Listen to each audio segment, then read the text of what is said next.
most of them were semi-literate, but then they were illiterate psychologists.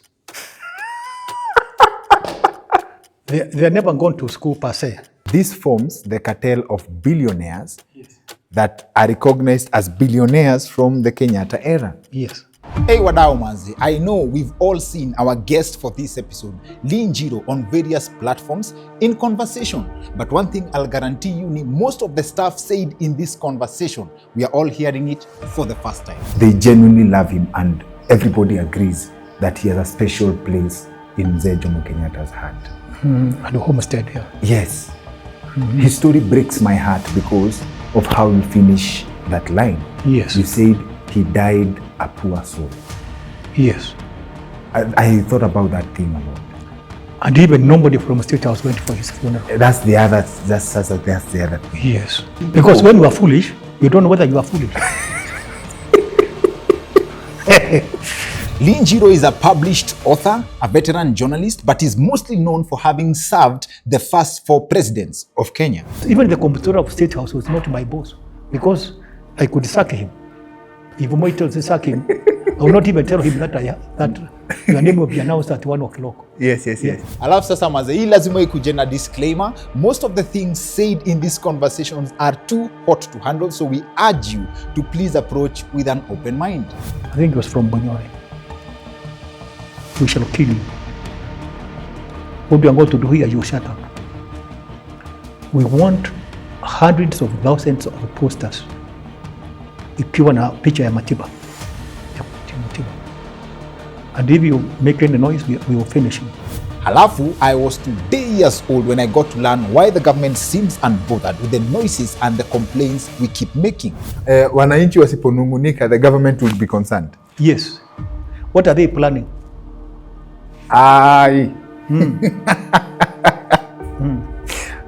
If Kenyans don't complain, ati tutulie tu. Tutulie tu.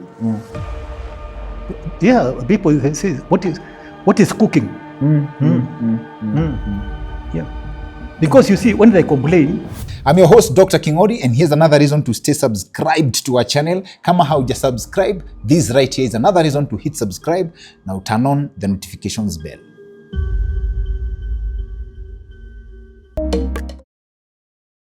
Tunashukuru for making time for us and for allowing us in your space for this conversation that I trust our audience will enjoy very much. And for a conversation like this one, with the knowledge and wealth of experience, a wealth of knowledge that you have, I've had a very curious question even from what we were discussing before. Like, we talk of one Kenya, one country, right?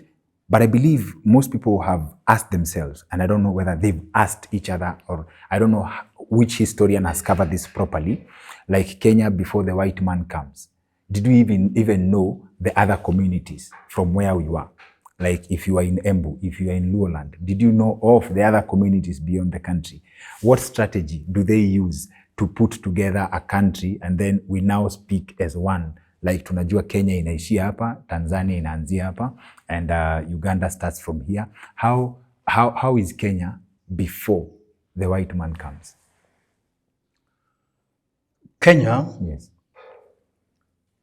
before the white man came here, yes, was non-existent. We were a collection of quarreling tribes who are killing each other, stealing cattle, livestock in general, from each other. You are kind of savages in that they were murderers. They did not know each other well. Of course, people like the Kikuyu, they knew the Maasai because they were neighbors and were raiding each other. My community, the Embu, we were fighting the Kamba. The Kalenjin were fighting and stealing from the Luo and such like. Yes. We were just a collection of quarreling tribes and fighting tribes. Terribly belligerent against each other. They did not, for example,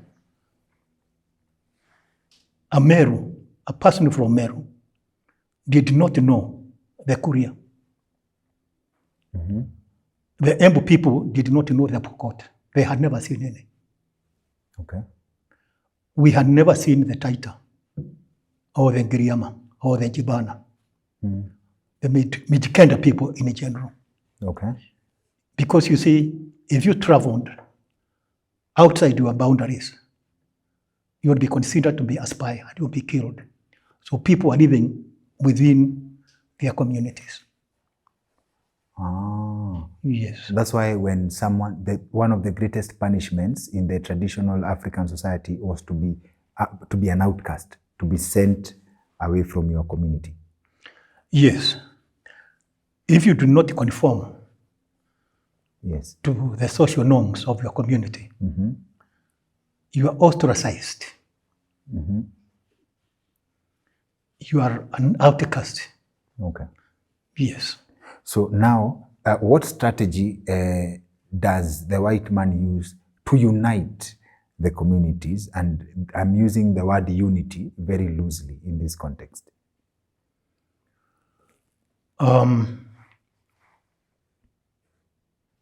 The Kenya colony, for example, Yes. it did not unite them. It did not. It just put them together because he was the overall leader of the country. But he made sure that communities were kept within the same boundaries, but they were not supposed to unite or understand each other. Okay. They were played against each other in a system which was then called divide and rule. But they were divided already. It was entrenched. You see, he put them together, but made sure that they are not united. Being together is different from being united. True. Yes. True. I agree. Yes. Being together does not mean you are united. Yeah, I agree. Those are two different things. I agree. Yes. Those are two. You can be together, but not united. Wow. Yes. So the human software takes a very long time to change and reset. Yes. So this idea of we are united, we are not united. We are just together. We are just together. For example, Yes. at independence Yes. in 1963,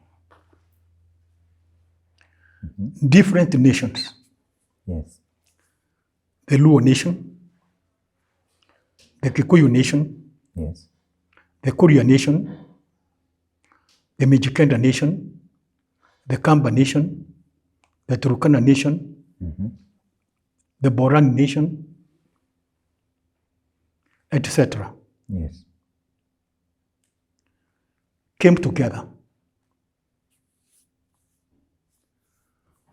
and under consensus that they form what is known as the Republic of Kenya. Okay. Those are nations, unique, different, with different backgrounds, different cultures, different aspirations, different background, different food, by and large. Then they came together and formed a state called Republic of Kenya. And why they did that one, they had expectations that when we join this state, we shall contribute to the welfare of the state. We shall pay taxes. We shall obey the leadership. We shall sing the national anthem with pride and rally around our flag. and be ready with our own blood and sweat to defend and protect our country. Okay. But then again, there was an expectation Okay. that we have to reap benefits. Now, to keep these nations together, they must be glued together with fair play, equitable allocation of resources. They must be respected. They need their dignity to be upheld and respected individually. Okay. For example, I am a Mwembo. Okay. There is no way you can tell me that a Somali is my brother. He is not. There is no way you can tell me I'm a Boran, that the Borana and I are one. We are not one. We are many disparate groups brought together because we have got a common agenda. We want to survive together.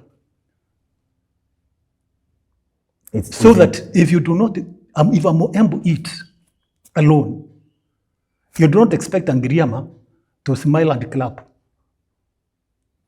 And isn't the surviving together a different version of brotherhood? Yes. But then everybody has to have his own interests looked after, even in the army. Now soldiers go and fight together. A Borani soldier, an Embu soldier, a Luo soldier. When they line up, everybody must have his own ration. True. You cannot tell. Yes. You cannot tell one you're not going to have a ration because Dr. Kingori has eaten. You have to eat yours. That's a good example because your contribution for you to get the ration yes. is measured as equal. Well, there's a kind of a communist approach here. Okay. From each according to his ability. Yes, and to each according to his need. I have fought the war. So we must share. We must get the same treatment from the government, which we support, so and to which we pay taxes. Equitable is in the distribution, not in the contribution. Yes.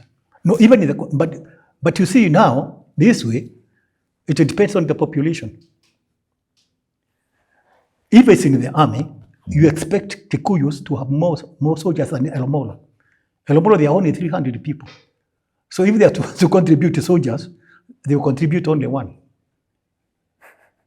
Yeah, so their population will be looked after. Yes. Okay. But you see, it will not be much because they're only 300. Kikuyus and the Luos will contribute to could be 1,000 soldiers each, for example. Yes. Yes. So the community will get something bigger. You see, now, that is a kind of unity which we have. But we are not one people. We are many nations forming one state. Yeah. You mentioned something very interesting in the context of many nations forming one state, that the software, in this case, the form of government we adopted was wrong. Please break that down for us. I beg your pardon? The software that we use for the unity, the form of government, that is democracy, was the wrong one to unite these nations. Yes. Please break that down for us. Yes. The kind of democracy which we adopted is misapplied. It does not suit our unique circumstances. I remember one of the great leaders of China, Deng Xiaoping, was very emphatic that his country, China, would adopt democracy. But in democracy with Chinese characteristics. With Chinese characteristics. Why? Because one size does not fit all. Okay. We are wearing shirts, Yes. but not one size. True.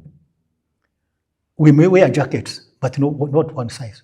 So in Kenya, we are wearing somebody else's jacket. Because the kind of democracy which we adopted is tyrannical. Okay. We need a national conversation and ask like now they have what they are calling broad-based government. How broad-based is it?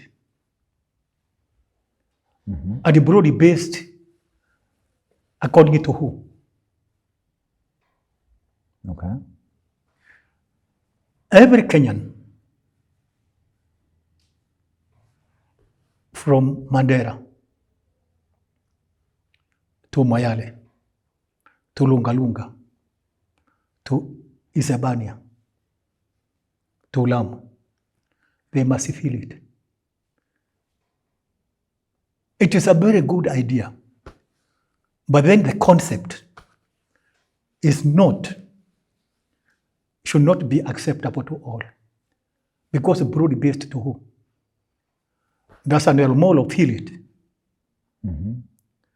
Does a Buruji feel it? Is a Kuria feeling the importance? Is he getting the benefits of that broad-based system? Amagoro, are they feeling it?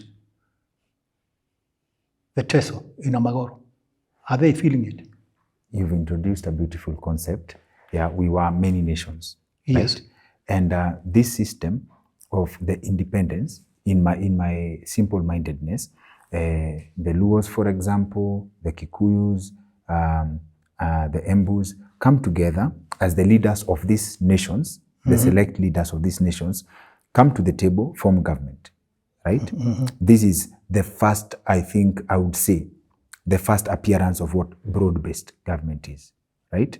As in the first concept, application, like an imitation of what representation should be. Then fast forward to 2002, a similar concept happens, right? President Kibaki, Saitoti, watu wanakuja, the NAC Kenya, like a representation of communities, wamekuja pamoja, like we are forming government. Fast forward to the coalition government, the handshake. So from your concept, I see a pattern. I see a pattern of kingpins and individuals to represent certain communities coming together to give the illusion of representation. It's an illusion. You're right, it's an illusion. But when that happens, we as a people complain that the government is bloated. We have so many people eating pale in the name of representation. Now we have, let's say for example, before we go to the broad-based, we have the county government, which ideally, the county form of government, which is ideally to give representation, a distribution of resources. Isn't this now a formula to solve that, just that we are doing it wrongly? Yes, it is being done wrongly. When we say broad-based, the way people understand it, people, because I talk to many people, and I've been somewhere within government for a long time. Yeah. They want to see the president here at the center. Yes. On television, because most of it is a matter of perception. People get excited by things which are not tangible. Okay. People get excited and sometimes they get satisfied with the feel good factors, just feeling good. Okay. If the president is at the center, and then on his right, There is an elder from Mandera, a Somali. And then there is an elder from Turkana, say from Lokitang. An elder from Isapania or Taranganya in Ikuria. An elder from, they don't have to be to flank him. They can even be behind. But on television, people who have a very good factor. Do you know that there are some people who are very proud, saying that my home is near Kingori, the one who appears on NTV. Yes. That when you get there, you ask Kingori's home, I live around there. That's a feel good factor. Yes, yes. It has got no tangible benefit whatsoever. Yes, yes, yes. But I get what you mean. Yes, you remember? I get what you mean. When Jomo Kenyatta was the president, most Kikuyus, even if they came from Nyeri or from Murang'a, they used to say, "Mimi natoka hapo Gatundu kwa mzee." When Moi was the president, people used to say, "I come from Baringo kwa mzee." Even if they are walking barefoot, sometimes these things are just perceptions. But is it and people get satisfied with perceptions, by the way. Is it a mistake for the people who get satisfied by perceptions, or people who benefit from perceptions? Because we have people who have reaped big, from perceptions. Because one of the responsibility of government is not always to give people something tangible. It's to give them hope. Oh. Yes, because you cannot give everybody something. You give them opportunities. You cannot spoon feed everybody. Okay. You have to create opportunities for them to work and feed themselves. And let them know that there are opportunities. You give them hope. Okay. Yes. If people lose hope, happiness and hope, once people start feeling hopeless, the government is failing. Always create hope. So, someone appeared on my show and said that the business of government is to sell hope, and he really got in trouble for saying that. You do not tell the people that you are giving them hope. You just give them hope. You don't tell them. Don't tell them. So now this bado tujatoka hapa kwa broad based. Tujatoka hapa kwa broad based because I would be curious about. I'm curious to know how should it be done properly. But then again, we have to ask ourselves, where did we go wrong? Why are most of the communities so angry? They say, you see. Can I give you an example? Please. When Jomo Kenyatta was in power, Jomo Kenyatta, I'm giving us an example, a real example. Yes. The Tharaka people, which is one of the smallest communities of the larger Meru. Yes. There is a small community, sub-ethnic group called the Tharaka. They had Assistant Minister for Defense. His name was James Njiru Eturiandu. Although they are mostly is semi-arid area, they had hope and they were very happy. They are benefiting nothing.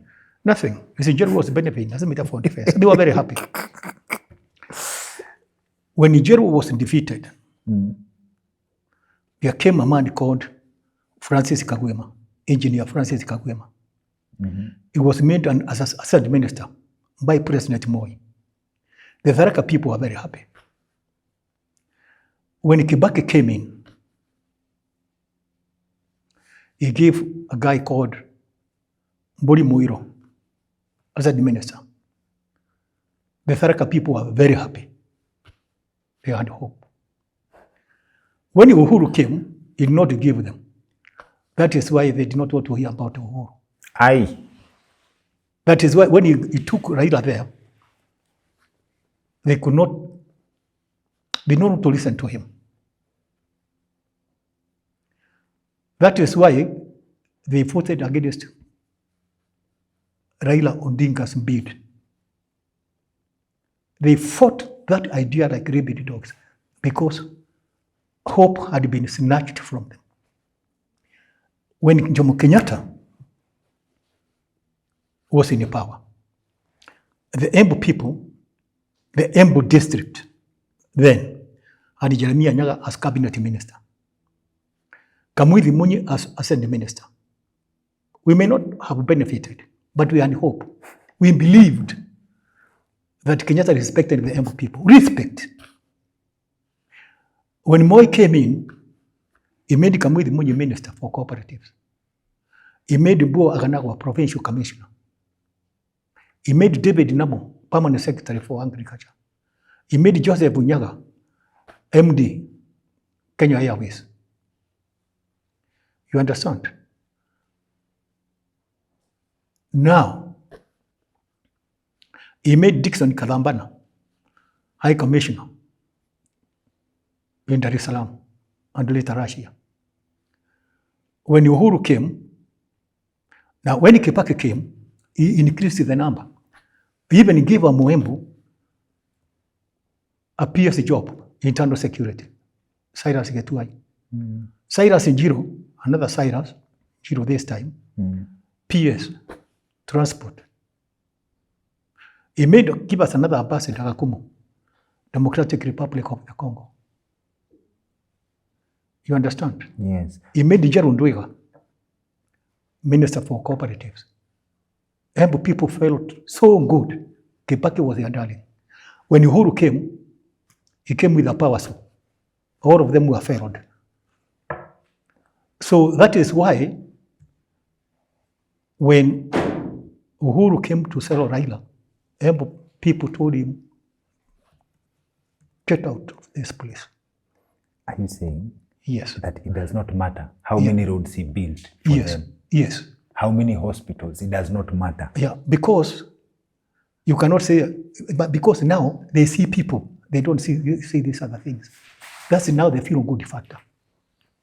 They used to hear there's somebody called Cyrus Njiru, PS. They have never seen him. They don't know him. He comes from Manyata, somebody from Kenya, 50 kilometers away. They feel proud. Sababu, when it is being, well, news items, the PS for transport, Cyrus Njiru, that's a name. Ah, yes. The Minister for Cooperative Development, Peter Njiru Ndwiga, they say, yeah. Sometimes it is the feel good factor that matters. Sometimes it's not what is tangible. It's not opportunities. Yes. Opportunities are good, but first of all, make people feel happy. Give them hope, and show that you respect them. So now, how can I, correct me if I'm wrong, how can I blame a politician who has mastered the game of PR, right? Against, how can I judge the person if he just understands the game? If he just understands that whatever he does to people, as in doing is not what gets you to office. Yes. Can you judge such a person? Before you go to politics and want to be reelected, first of all, you must understand political psychology. Yes. Like now, and if you want to succeed also, you must understand our people.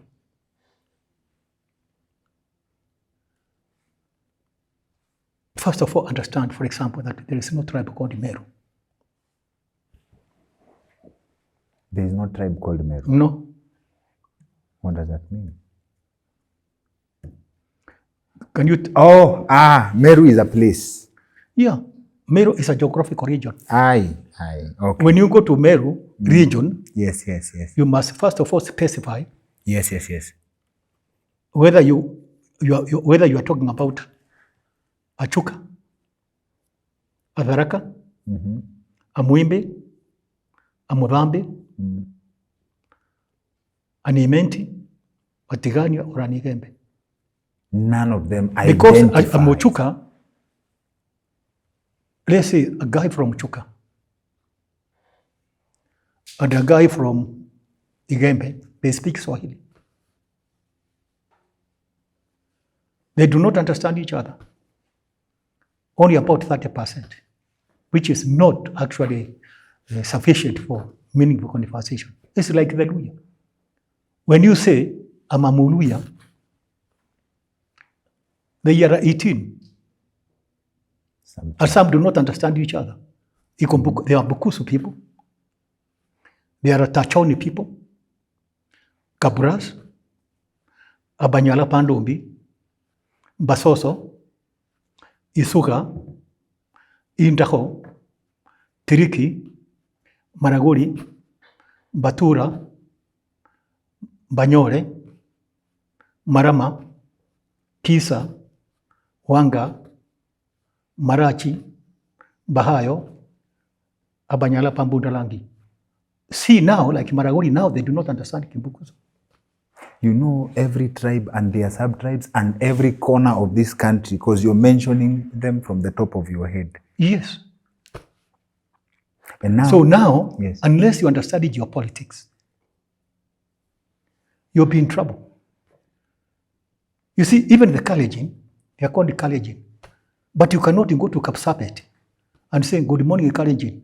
They will beat you up. They say, we are not Kalenjin. This is Nandi. Ask us, good morning, Nandi people. It's when you say Europeans. When you go to Europe, a European is not a tribe. You have to, when you go to Europe now, physically, Europe is a geographical entity. Meru is a geographical entity. We are in 7 communities. You cannot go to Bonn or to Berlin and ask them, good morning, Europeans. They will kill you. They say, you are in Germany. You cannot go to Helsinki and say, good morning, Europeans. No, so we are Finnish. You cannot go to Copenhagen and say, good morning, Europeans. They are Danish. So now, you cannot go to Rome and ask them, good morning, Europeans. They are Italians. Like now, the Meru people now, the Imenti are the bulwark of the Meru region because they have over 775 voters there, 1,000 voters. You understand? Yes. So now you might do something, you might pamper a very small community within the Meru region. And then you find the Imenti are very choleric, very angry. It is because you forgot the bigger number. So unless you know the geopolitics of this country, there is no way you can get along. So, unaona hapo kwa geopolitics, you said that this country is very many nations together, right? And those nations have got some ethnicities. Bas. So yes. now, for example, now, yes, when you go to Mijikenda, when you want to address them, you have to make sure, let's say you are in State House, Mombasa, and you want to address the Mijikenda. Don't ask a politician to bring you want to talk to the elders of the Mijikenda. Don't ask a Giriama MP to bring you elders. You bring the Giriama. Ask the provincial administration. Yes. So that in Mijikenda you can be given the Giriama, the Ribe, the Rabai, the Jibana, the Kambe, the Kauma, the Chonyi in all the coast, and then the Digo and the Ruma in the south, if you want Mijikenda only.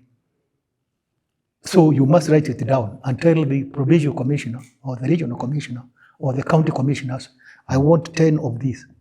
Yes, because now, if you address one, others will get annoyed. And you have to make a major appointment, you look for the biggest community.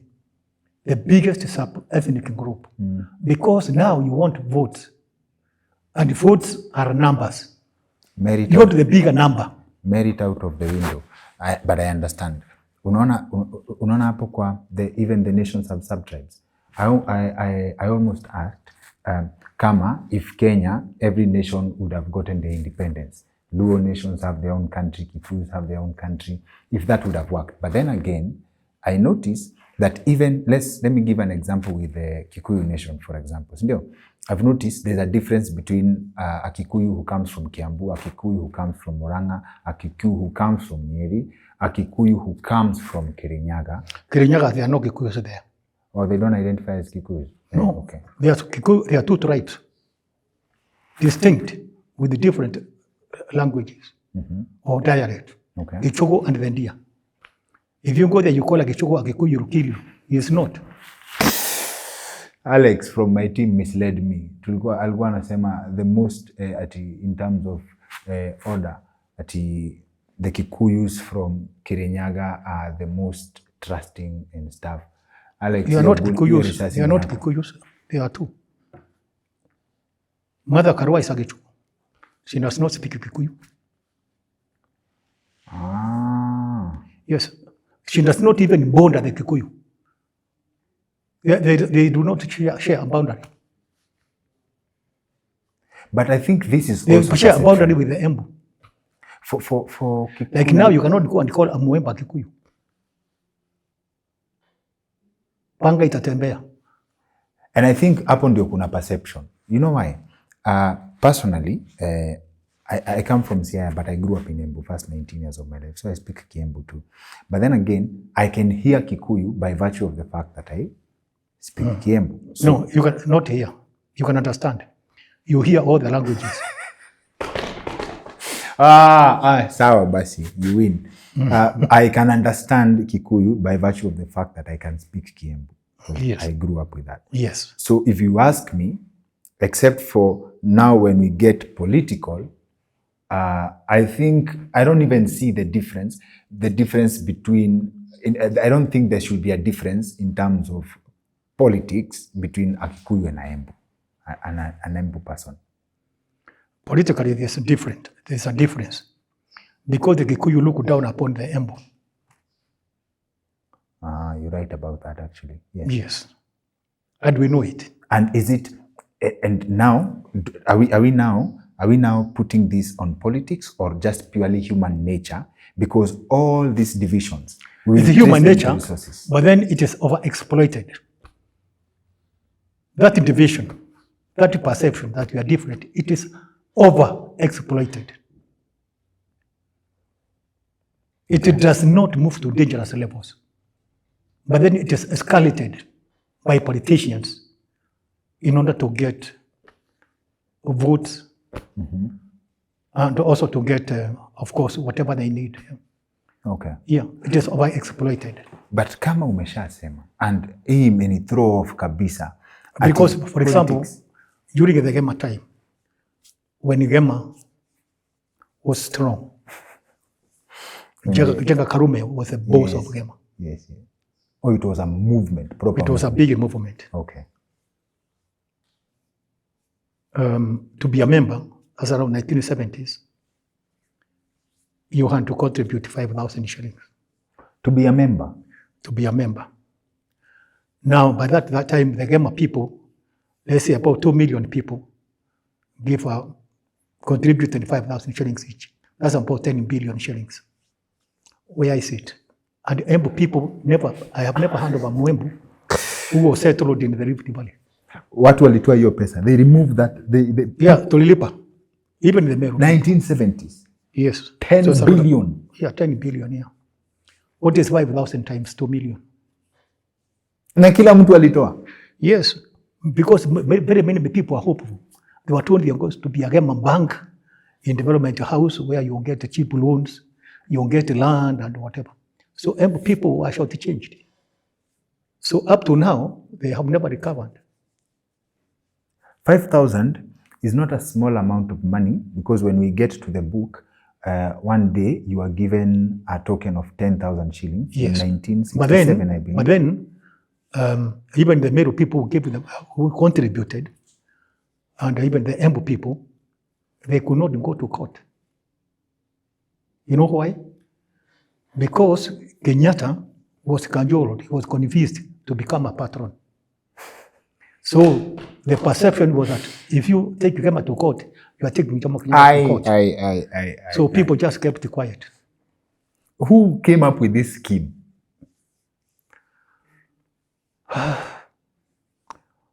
The Gema mandarins, Benga Karume and his group. So 10 billion in 1970s, yes. Among a small group. Yes. This is, in my assumption, yes. This forms the cartel of billionaires yes. that are recognized as billionaires from yes. the Kenyatta era. Yes. They just gamed wananchi. Yes, most of them were semi-literate, but then they were illiterate psychologists. They never gone to school per se, but then they knew the human mind, you know, and they knew how to intimidate people. Because when they make Kenyatta the patron of Gema, they say, don't play with Gema.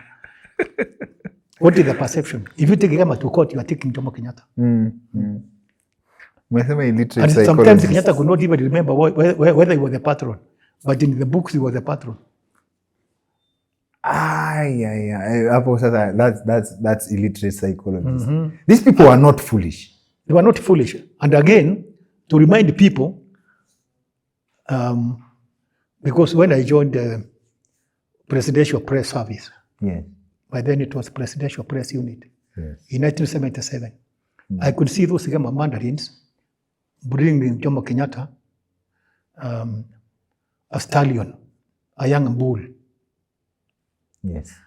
And then it will be in the news because there was only one radio station, Voice of Kenya. Then it will be broadcast everywhere that the Gema people, they took to their patron. And then Kenyatta will be seen, you know, wearing a very nice Fedora hat and his walking stick and a fly whiskey, you know, admiring the, yeah. Yeah. And then who would now dare to take Gema to court? So this is just optics. They are just playing optics. Optics. Yes. Optics of intimidation. The objective was intimidation. Don't you ever try to shout. Yeah. This money is to went to Kenyatta. Oh, and he probably doesn't know. Yes. Didn't know. Yes. So now you've changed my... Kenyatta was an old man. He did not understand most of these things. I was with him from 77. Up to the time he died in 1978. I was with him in Mombasa. I could see all these things. You've really challenged my philosophy of why some people are poor or not. So, but Sasa, now what's racing in my mind is, if, for example, as you've said, like, number one, when you say people played, the illiterate psychologist played games to become billionaire by scamming the masses. Yes. That is actually, they actually cashed in on hope. Yes. Then you come, unasema, for politicians, it doesn't matter what you do to people. If the intangible will count more than the tangible things you do for them. Yes. Then who is to blame for poverty? Is it politicians or the people? The politicians.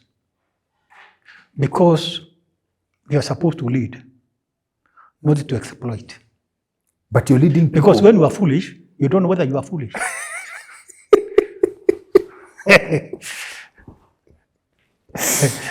You see, foolishness brings gullibility. Yes. Yes. If you are foolish, you don't know you are foolish. Yes. So now, yes, if you make yourself a horse, you might as well be ridden.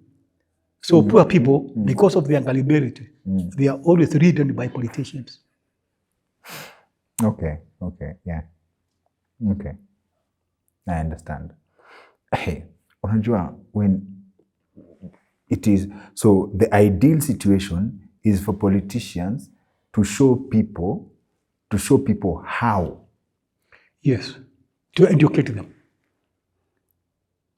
And, to show them where there are social pitfalls. But now the politicians, instead of showing people the social pitfalls, they exploit them. They create more pitfalls. They create more. Yeah, because you see, as I have said times without number,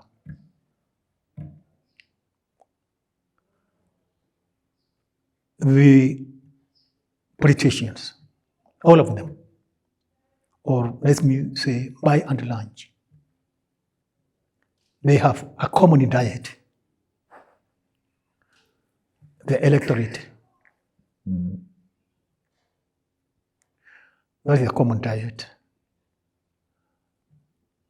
Because the objective of all politicians is the stomach. And not only in Kenya, but all over the world. That is where you find that most politicians, especially in Nairobi, they don't campaign in Muthaiga or in Lavington. People are clever. Even in America, mostly, because I remember in 1955, there was a guy called Lee Stevenson. He was running for presidency in America. But then one lady told him, Lee, right-thinking members of the public will vote for you. And Lee said, no, madam, I need the majority. That's deep. And politicians, they go for the majority, whom they can maneuver. That's what the business is. Yes, and you see the ideology of politicians is like a gooseneck. Gooseneck is malleable. But in the fullness of time, where does the neck end? Towards the stomach. Yes. Okay. And their policy is, I sit on you and you must cooperate. Yes. Is there a way out? Education. But they are the ones who are in charge of the policies for education. Yes. Now that is the problem. And that is why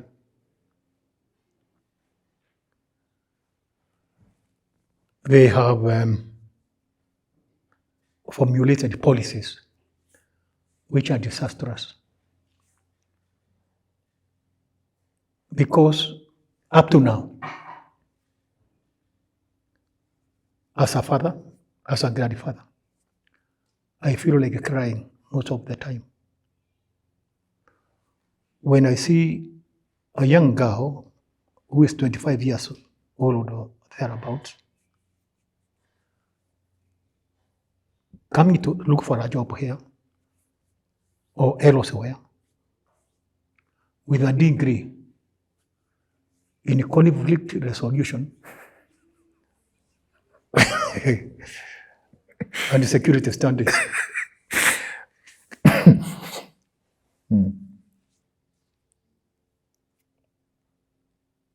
A degree in history.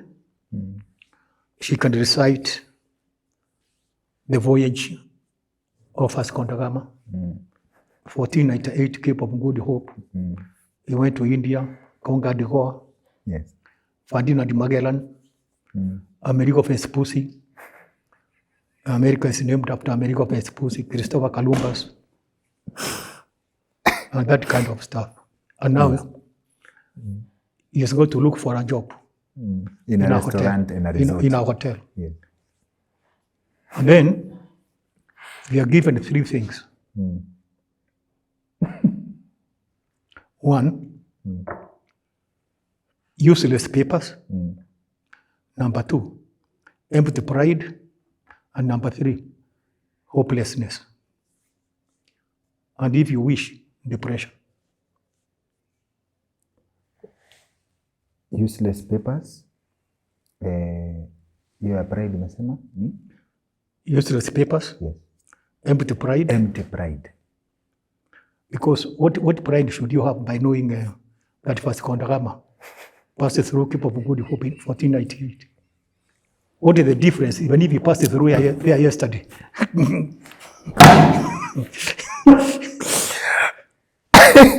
And even people cannot talk in a social place that she or he has got papers. He cannot even fix an electric bulb. Yes. Okay. Yeah, and you see, up to now, almost 60 years after independence, yes, we are still teaching our children that crap.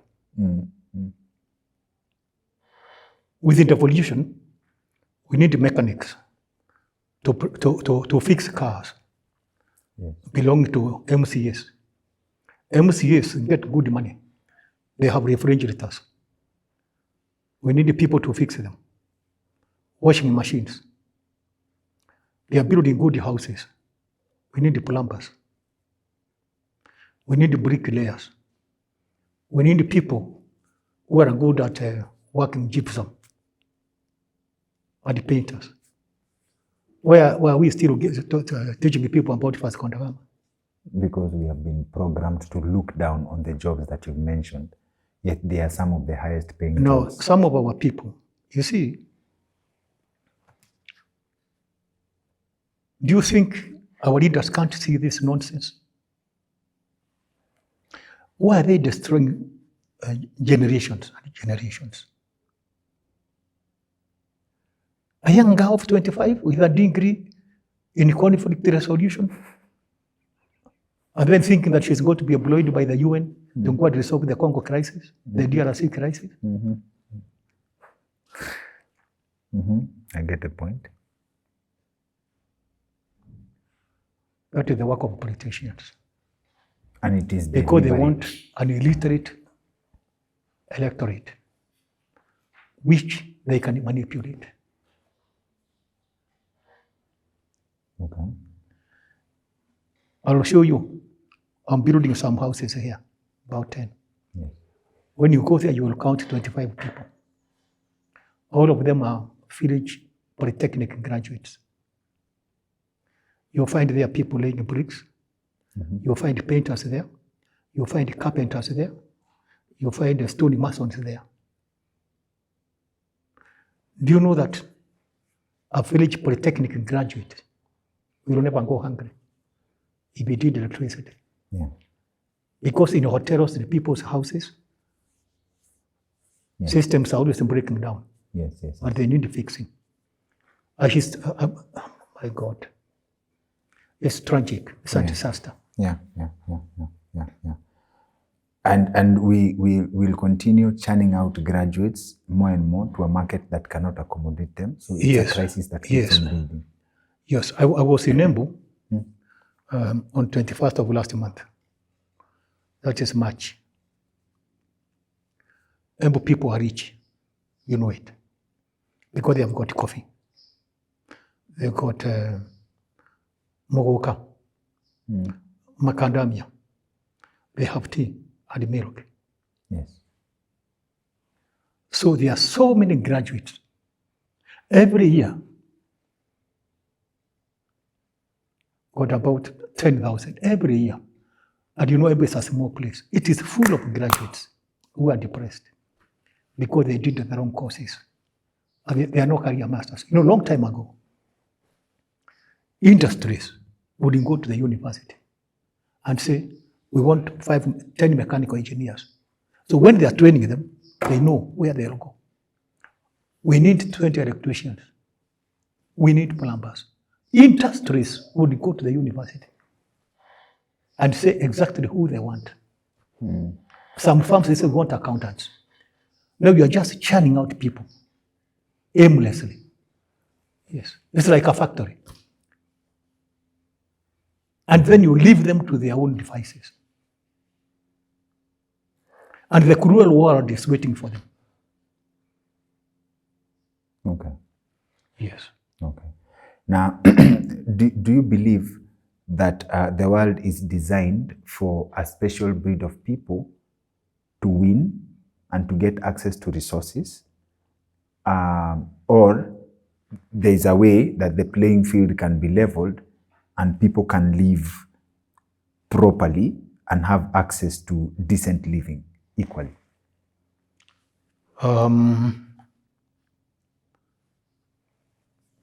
There will be revolutions. You remember one time, could be 20, 30, 40 years ago, around there, people elected an electrician to be the president of Poland, Lech Walesa. An electrician. People were angry, a trade unionist. Do you know Madagascar? The people got annoyed and elected a DJ. But in this country, we also elected a meter reader. This country also elected a meter reader. Yes. But by that time, he had gone to London School of Economics. He had read anthropology. That changed his mindset? Jomo Kenyatta, yeah. He had wide knowledge, yeah. So he had studied economics? Anthropology. Oh, yes. Oh, yes, okay. in London School of Economics, yeah. Yes. He was taught by a Polish called Malinowski. Yeah. And that switches his mindset proper. Yes. And having stayed in Britain for a period of time? For 15 years. Yes. He had an idea. That background. So now we should be very careful. Because as they say, we are riding on a tiger and it is getting hungrier. Okay. Yes. We should be very careful. Please allow me to refer to something in your book that actually inspires that question. You mentioned that the reason I asked about opportunity, you mentioned that the reason I asked about a level playing field. One of the most beloved police officers in President Mzee Jomo Kenyatta's escort unit, Kimalel Kering. Right? Kimalel Arab Kering. Kimalel Arab Kering. They love him so much. He has access to power, right? And they genuinely love him, and everybody agrees that he has a special place in Mzee Jomo Kenyatta's heart. And the homestead, yeah. Yes. His story breaks my heart because of how you finish that line. Yes. You said he died a poor soul. Yes. I thought about that thing a lot. And even nobody from State House went for his funeral. That's the other thing. Yes. What does it tell us about opportunity? He had the opportunity. He had all the opportunity. I think that one was a foolish person. He did not expect. He had a single track mind. Oh. Because in our system, he was the only person to whom Kenyatta could give money. The only person? The only person within our establishment. And you're the only person who was so beloved of Jomo Kenyatta that Mr. Kenyatta could not go anywhere without him. He had to see him first. Okay. And even in Nakuru here, he had a special allocation for meat and alcohol. Okay. And he loved me so much, he used to give me some. But then, he stayed for so long, when Moi came in, he knew about his relationship with Mr. Jomo Kenyatta. Yes. And he continued with it. Yes. Until he could no longer salute. Instead of this one, his hand would come up to here. Yes. He was so weak. Yes. So he went home because Kenyatta never allowed him to go and leave. So nobody knew him well there because they thought he was a monster. Not in a bad way. Yes. They thought this man is so powerful, so nobody wanted to go near him. Yes. Because this person has come home, he has stayed with Kenyatta for so long, he has been with Moi, so you don't go near him. Because he's so powerful, he can finish you. Yes, yes. And himself, he was illiterate. He never knew how to read or write. Oh. Yes. So he grew a beard, started drinking, and just died. Very miserable death. So now, this... And nobody knew his wife or children. I have never seen his wife or children. Kemal al-Arab Karim. Now, the fact that he did not have a life beyond the president, for example. No. Could that be the reason why the president trusted him? Ama, would you describe him as a good person? He was a good person, but he forgot himself. I stayed with Moi for so long, I never went on leave. Because you see, in the civil service, yes, there are two spaces. Yes. For signature. One is recommended, the other one is authorized. So for me, there was nobody to recommend and nobody to authorize. Because I was directly answerable to the president. So nobody could. Now, if you recommended that I go and leave, it was an affront against Mr. Moi. You are usurping his powers. Ah, yes. Yes. And again, why would I take my leave to somebody else? And my boss is Moi. Okay. Yes. Because even the comptroller of State House was not my boss. Because I could sack him. If Moi tells me sack him, I will not even tell him that your name will be announced at 1 o'clock. Yes. I did it to many. Because I could even announce the sacking of the head of civil service. Yes.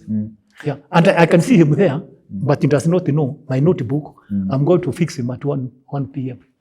So I had no boss as such. My boss was yes. And does it say there is no room, as in this world is not a place for good people? Like, for example, good. Yeah, good people, you have no place here. Yes.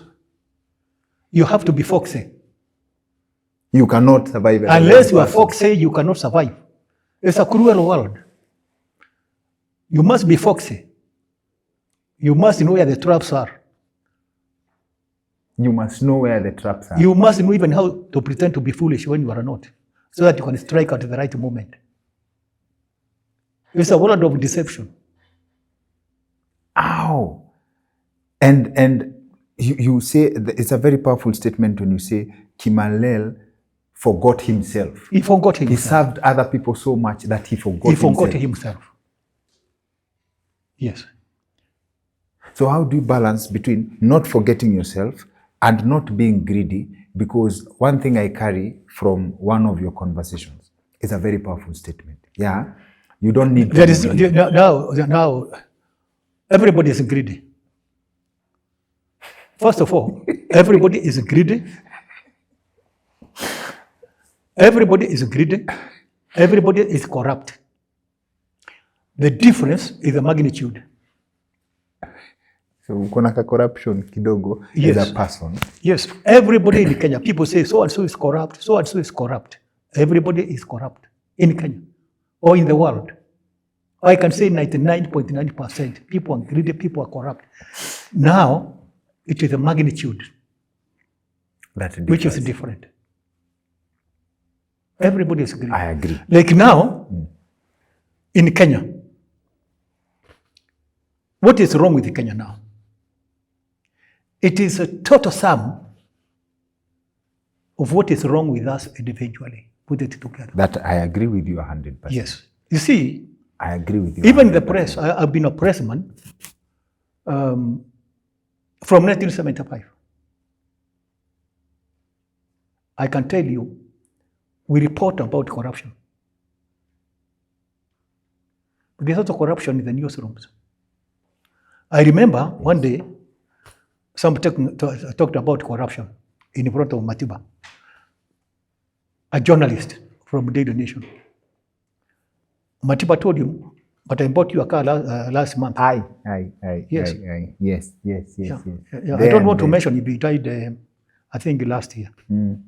Was a pictures writer. Yes. And having worked for Kenyan news agency, starting Kakamega. Yes. So I know. We used to go and cover functions together. Yes. So we write about corruption. But Jesus alisema nini? Yesu alisema nini? Ile mtu anjafanya makosa kwa kwanza kurusha mawe. But you are against you yourself. Hata mimi nimekula corruption. But you are against primitive accumulation of wealth. Yes, primitive accumulation of wealth. That is what is bad. And even if you steal, please invest in Kenya. Someone got in trouble so that our children, because you see, if you invest in Kenya, build a big hotel. Yes. We'll have plumbers in our hotel. We have waiters, dishwashers, watchmen, grass cutters. So that money will remain here, but don't take the money out of the country. Because we cannot fight against corruption. We cannot fight against corruption. And we cannot fight politicians. Because, do you know that everybody is born a politician? True, yes. Now, when a child is born, what is the child's first reaction? Is to cry. Yes. And if the child does not cry, people are astonished. They want the child. That child must be held upside down. Upside down. Yes. And slapped and cry. Yes. You know, crying is politics. It means I don't like the new atmosphere. That is trade unionism. That is trade unionism. I was better. I was feeling warm where I was. What is this new environment? Oh, that's why babies cry. Yeah, it's politics. It's trade unionism. Take me. Alafu nao anapatiwa some packs matiti. Nanyonya kananyamaza kwanza. That is where politics begins. Yeah. Oh, no, wait. Mtoto asipolia anainamishwa na kuchapwa. Kwa sema, why are you not playing politics? No, in the context of government. In the context of government, wananchi wasiponungunika, the government will be concerned. Yes. What are they planning?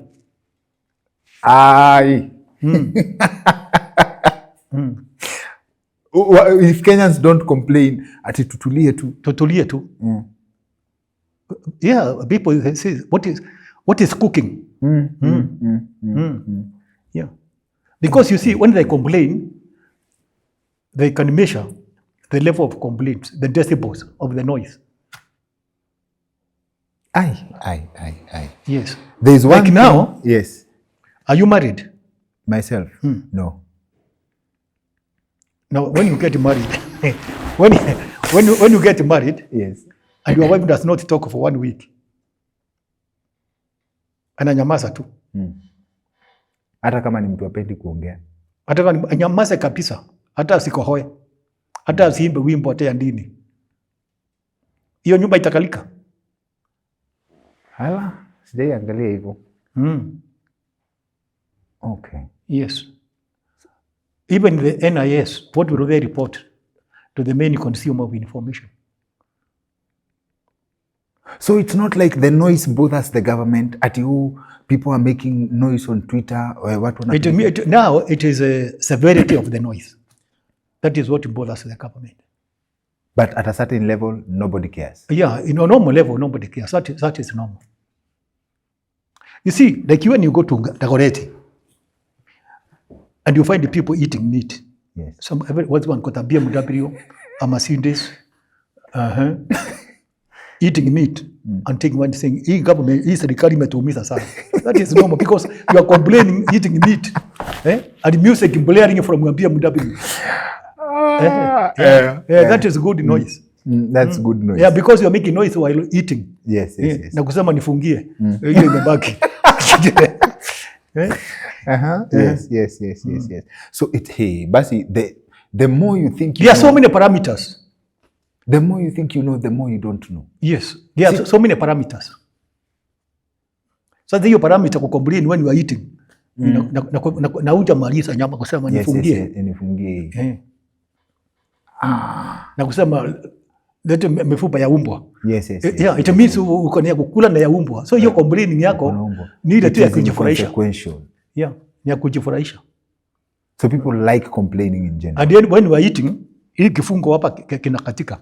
Bila katumbo kame inaweza piga mtu kama risasi. Inaweza hata kutapua jicho. That is good complaining, you know. Yes. There are some various parameters. Not complaining peke yake. Parameters ziko. So it is one thing to be a Kenyan from your perspective and to be a Kenyan from my perspective. Yes. Like mimi nikiangalia sema basi hakuna do, people are complaining so much. But then you having been in the system, you look and say bado. Yeah, bado. Haijaiva. Iko na mahali pa reaction. Yes. Hii si ya kulipuka hii. Hii ni ile tu ya kawaida. So now then basi sasa akili yangu iko kwa mix. So who is right? Unajua, yes, there are people who are complaining wakikula nyama, but there are people who are complaining because hawana. Hata yule anakula nyama labda ana complain juu watu wanamsumbua, wanataka hiyo nyama yake na hana. Is that a consideration? Yeah, it's a consideration. Iko wengine wana complain hawana chakula, but they have no capacity to harm the government. They have no capacity to harm the government. Like now, yes. Somebody in Lokitaunga Turukana complaining there, or an Elomolo complaining. Azatoa chakula siku moja. Hata huyu hawezi kuharm the government. Yes. I had something ati unaona mtu anapiga serikali sana and the government doesn't care. Alafu nikaambiwa nani is not a threat. Nobody cares about it. It's not a threat. Like the other day I was in Switzerland. And then I was having a drink late at night. Yes. There was a young lady at the counter who was serving me. So she asked me, where do you come from? I say, come from Africa. Oh, Africa, where people die of hunger and insects don't.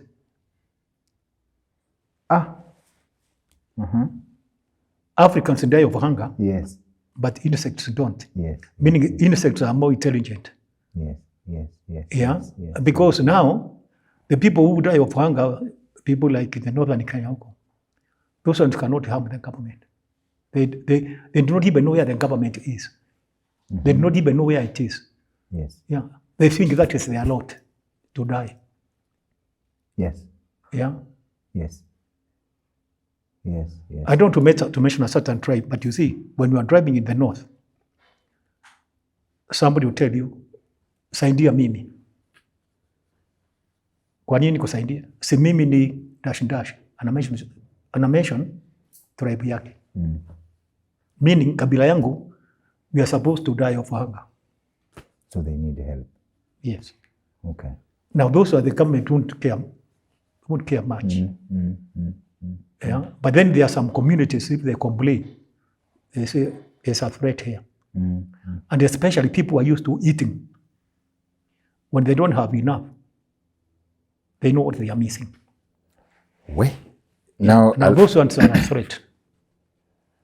One of my teachers aliniambia, the world, people want the world to be fair. Who told you it's supposed to be fair? It's not supposed to be fair. It is not supposed to be fair. Yeah, it's very short and brutish. So now you can't expect someone vying for president to come and tell you the truth. It is not how the game works. That is politics. Now, when you join politics, the first casualty is the truth. You say goodbye to the truth. Yeah. You say goodbye to the truth. Because people like being lied to. You know, lies People are very like sweet. being lied to. Yeah, it's very sweet. I was telling I read a certain television station. Yes. Even the politicians, they like being lied to. Like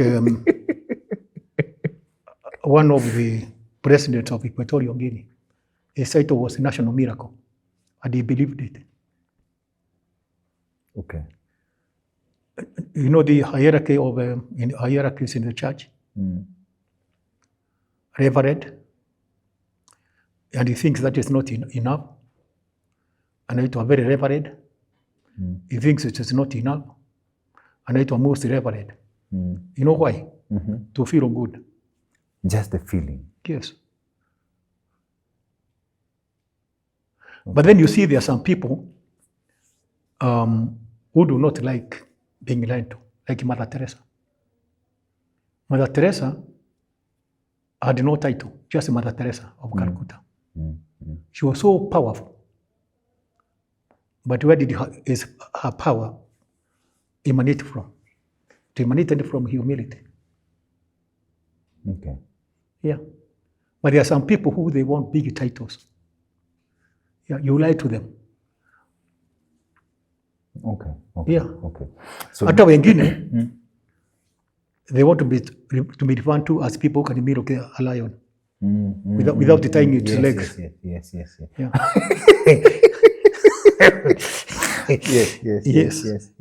Yes. So you also there's a statement you say the president is not a bad person. It's the people who surround them ndio wanakuanga wabaya. Yes, most of the time. So when you say people lie to you, I have this theory, and you can correct me if I'm wrong. Maybe sometimes a leader may mean well, but they find themselves in a reality that is separate from the reality of the ordinary Kenyan. Yes. Because of the circle he is exposed to and the people who protect him. Because when you're told, you see, it is captured very well.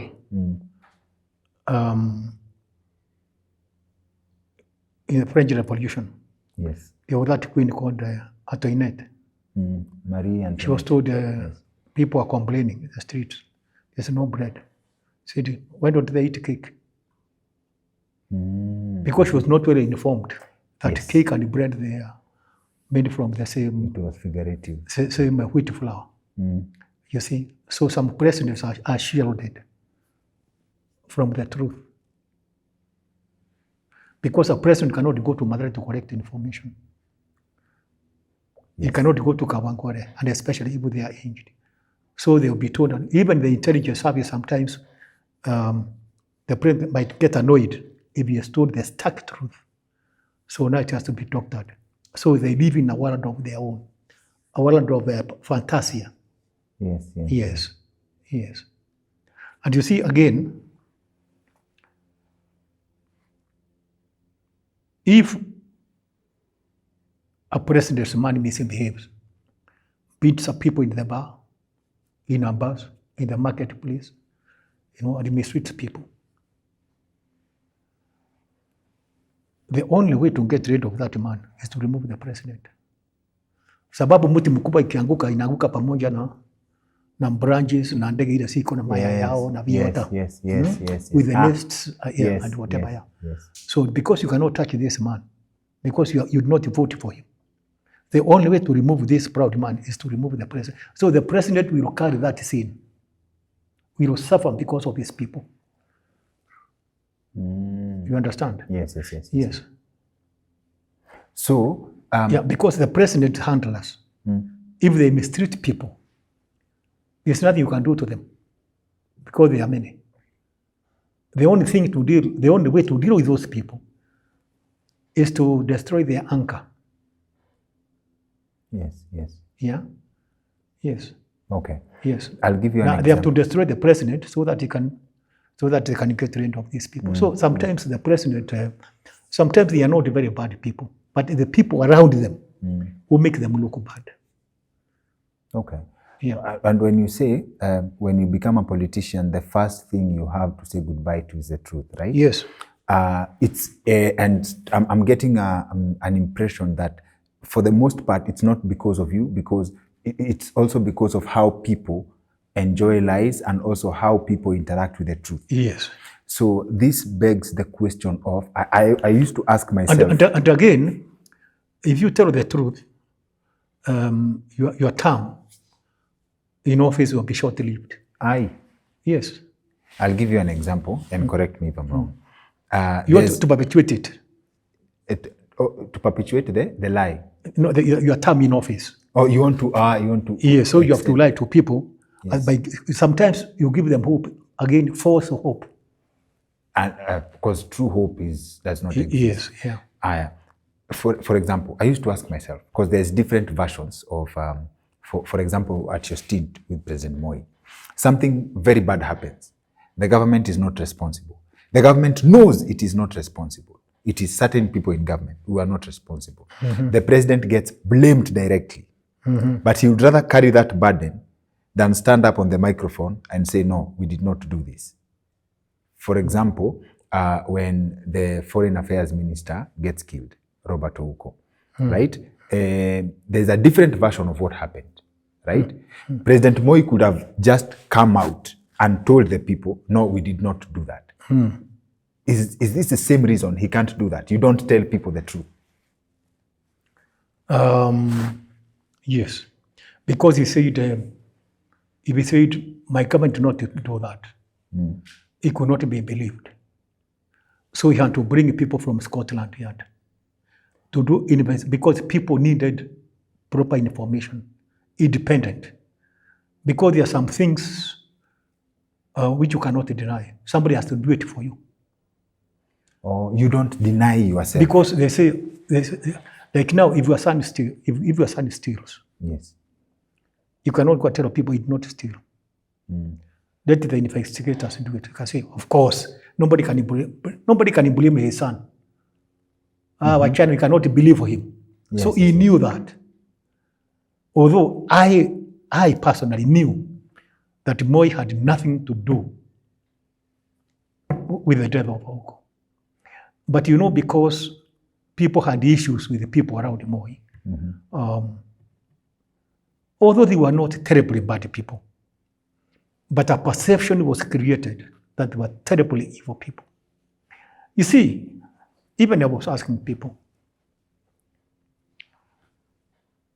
because the narrative was, Ouko was picked from Kor, alive, driven all the way screaming to State House in Nakuru, tortured in a State House in Nakuru, and then shot, and then the body dripping blood, driven all the way to Koru, yes, Watalila, and burnt there. So my question is that how you assassinate people? Assassinations are supposed to be stealthy. Nobody knows. Terribly secret. Now, why do you bring him to State House? How stealthy would it be? Lee Njiru is there. I am not a Kalenjin. My deputy, Salina Kasu, is a coastal, not a Kalenjin.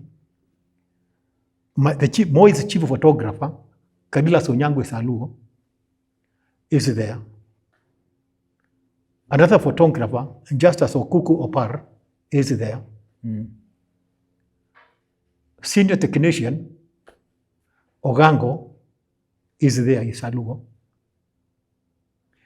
Security people,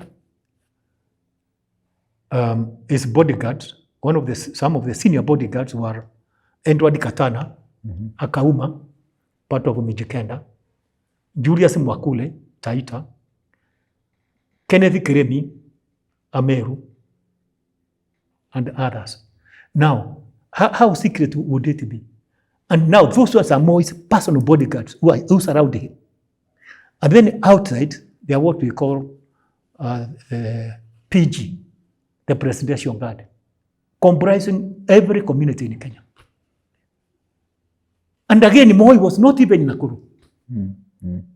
He was in Rumuruti. I slept in Rumuruti.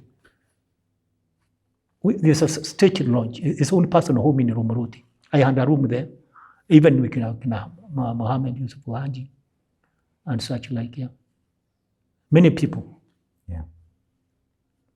So when I hear that, then at Biwott, I'm not even sure whether Biwott was carrying a pistol. I've never seen him with one. Yeah, why would he carry one? He had a bodyguard.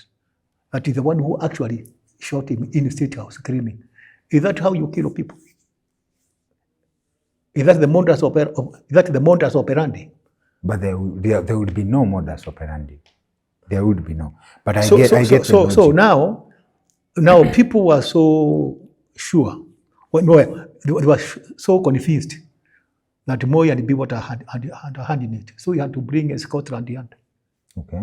John Throne. He had to come and tell the people the truth because even if he said it would be futile, he would not be believed. Yeah, because when the people, take a certain line of thought, it's as if it was cast in stone. Okay. Yeah, so you better keep quiet. And your job was described for the stint you had at State House. You had been described as, you have described it as you have to be foxy. But then, and I think that's one of the best, I believe I can say metaphorical descriptions of it was like a tongue, ulimi, katikati ya meno. Kikaa vibaya unaumwa. Yes. Nani yako. Yeah, you have to be foxy. You have to maneuver. Because danger is everywhere. We say everybody is in danger. Yeah. And especially if you do not belong to the community. Yeah. They are looking at you. For example, personally, I was in a dangerous state of affairs. First of all, I'm Gema. Yes. When Moi was in the power, Kibaki is in the opposition. Yes, Gema. Yes.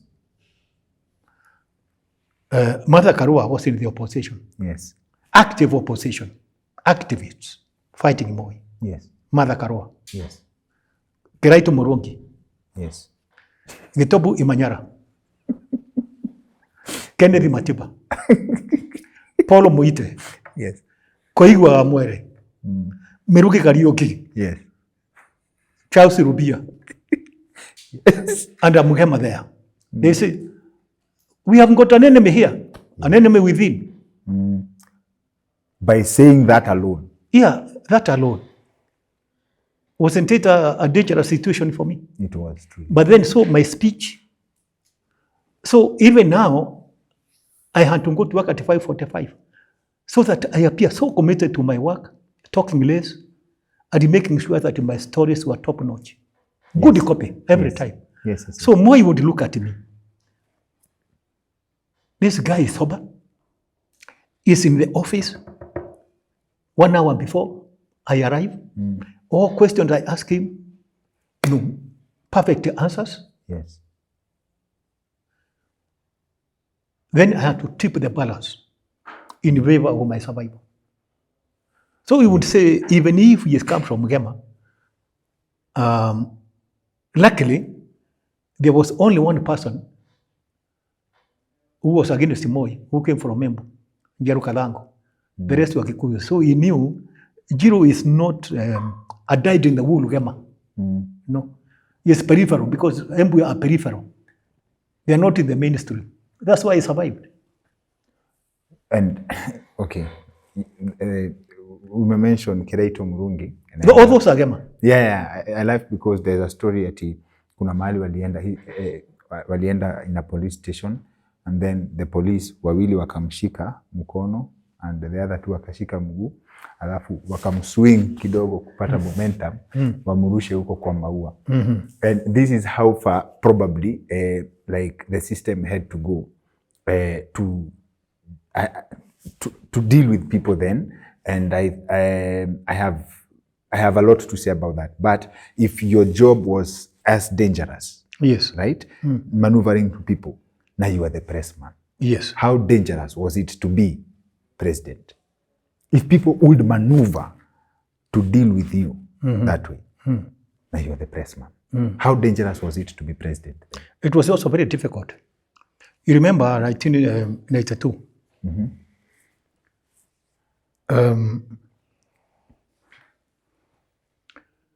Kibaki announced that he had formed a party. Just before multipartyism. Kibaki formed a party called DP, Democratic Party. Yes. That party was so powerful. And then Kikuyus were against Moi, the Meru, the Embu, the Luo, part of the Luya group. So Moi looked at the wave against him and the KANU establishment. Then he told me, Lee, let's pack up and go. Oh. Yes. In 1992? Yes. He wanted to leave? Oh. He said, you cannot win this.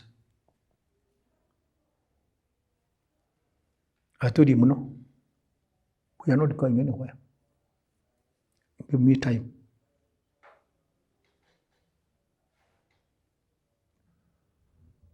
He said, do you have a formula? I said, we shall craft one. Okay. So I telephoned a few friends, somebody from the intelligence, Kalenjin, some Kikuyus who are Borokano. We crafted a formula. So we told Moi we want so many million, a couple of millions of shillings. And he said, are you going to manage? We said, we are going to manage. We went to a government printer.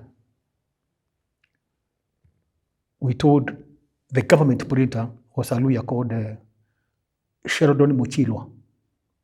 I think he was from Bonyore. We shall kill you. What we are going to do here, you shut up. We want hundreds of thousands of posters ikiwa na picha ya Matiba. And if you make any noise, we will finish you. Sema sawa. Posters ikatoka. Tuko na vijana kuwalipa kuweka kila mahali. Matiba for president. Tukaona Kamaru, musician from Murang'a, DK Kamau, and other musicians. Chukua pesa, tunga nyimbo za kusifu Matiba. Now when Matiba was coming from London, we organized bus magari ya tia parastato. Ikatolewa namba, tukaweka namba ya raia kupeleka watu who were friendly from Rift Valley. Kati Matiba alifika airport,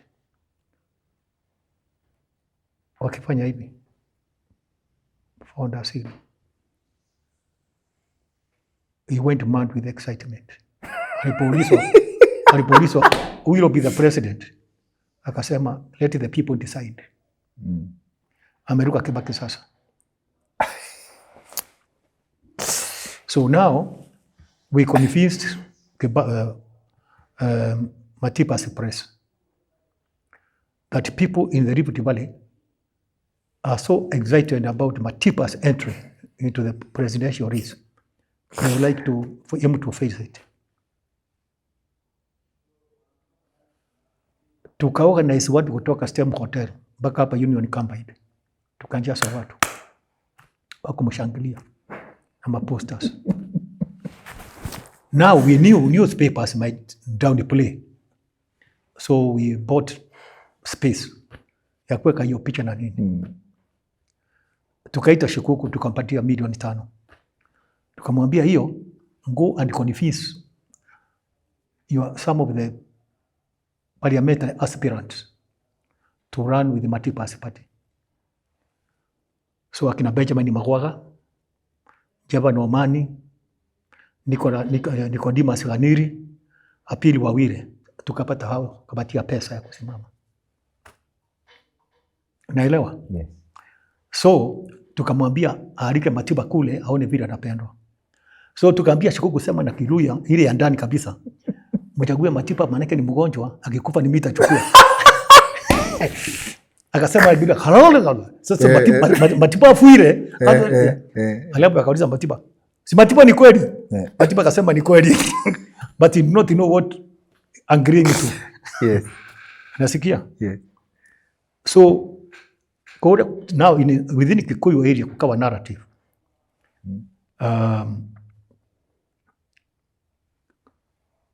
Kiambu wametoa Kenyatta. So Murang'a ndio inatakiwa itoe president. Unasikia? Yes. Yes. Na Nyeri hivi. Lakini Nyeri wakakataa wakakoma na Kibaki. So Kiambu na wao hawataki Kibaki. So Kiambu akaingia kwa Matiba na Murang'a. So Nyeri part of Kirinyaga wengi wakaingia kwa Kibaki. So na Raila wakagawanya. So that is how Moi got in. Alafu ile nyimbo sasa ile cassette zikapatiwa watu ya matatu. Watu wa matatu wanaambiwa ukipatikana ukicheza nyimbo ya Matiba unapata 100. So we put some boys as strategic points.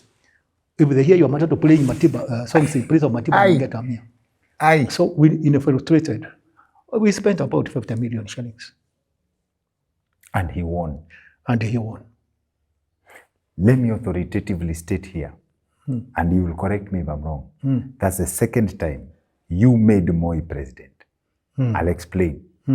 Because how he identifies you, your first encounter with him, wewe ndio ulimpatia publicity. Yes. Across the country. Yes. And there is no way. So now this is a collaboration that I don't think Kenyans have ever noticed. The collaboration between you and him. You as the pressman, and why specifically as vice president alikuwa na pressman wake but he chose you. Yes. Watu waende wanunue kitabu imeandikwa hivyo. Let that be the take home. Ya why he chose you and not the pressman, kwa sababu you were not his pressman. I was not. Yes. There was one, he had a pressman. There was a head of vice presidential press unit called Johnny Kerori. So even when he was vice president, I'm the one who used to announce mambo yake. He trusted me more than his own people. So he was a showman. Like at this, mimi unajua labda unaona ati kwa sisi ukiangalia I think page 55 hapa. Yes.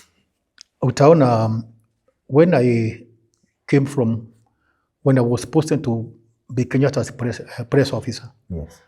I was in Kakamega, yes. Provincial Information Office. Yes. I was sent to report in Nakuru. Yes. So after some time, Moi realized that Kenyatta had a good press officer. And I don't know how we hit it off. So he sent a guy, I've mentioned him here, Elijah Langat. Yes.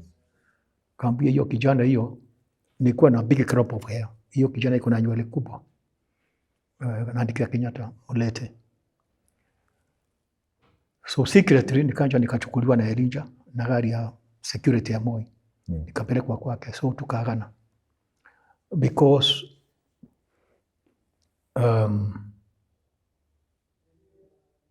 there was a cartel, a group ya Kiambu. Sio Kiambu, ni wengi.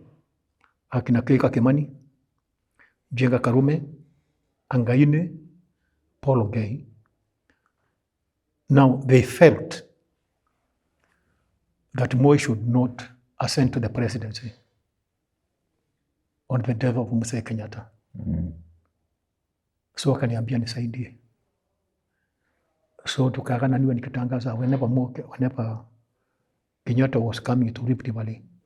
You know, Kenyatta was staying here for a month or 1.5. He may not know when Kenyatta is coming because mimi ndio natangaza. Yes. Kwanza Mzee Jomo Kenyatta, Rais Mzee Jomo Kenyatta, kesho ataanza ziara ya shughuli mingi ya mkoa wa Rift Valley. Atatoka Gatundu saa fulani, atapofika Mai Mai. So Moi akaniambia standard practice, ukitangaza useme, na wakati huo huo makamu wa rais aliye pia waziri ya mambo ya humu mjini amewauliza na kuwasihi wananchi wote wa Rift Valley wamulaki Mzee Jomo Kenyatta kwa shangwe na nderemo punde tu atakapofika Mahiu, mpakani wa Kiambu na hiyo. Na sasa inatangazwa kila mahali. Yes. And of course, and whenever I was being sent, let's say Jamaica, nini. Yes.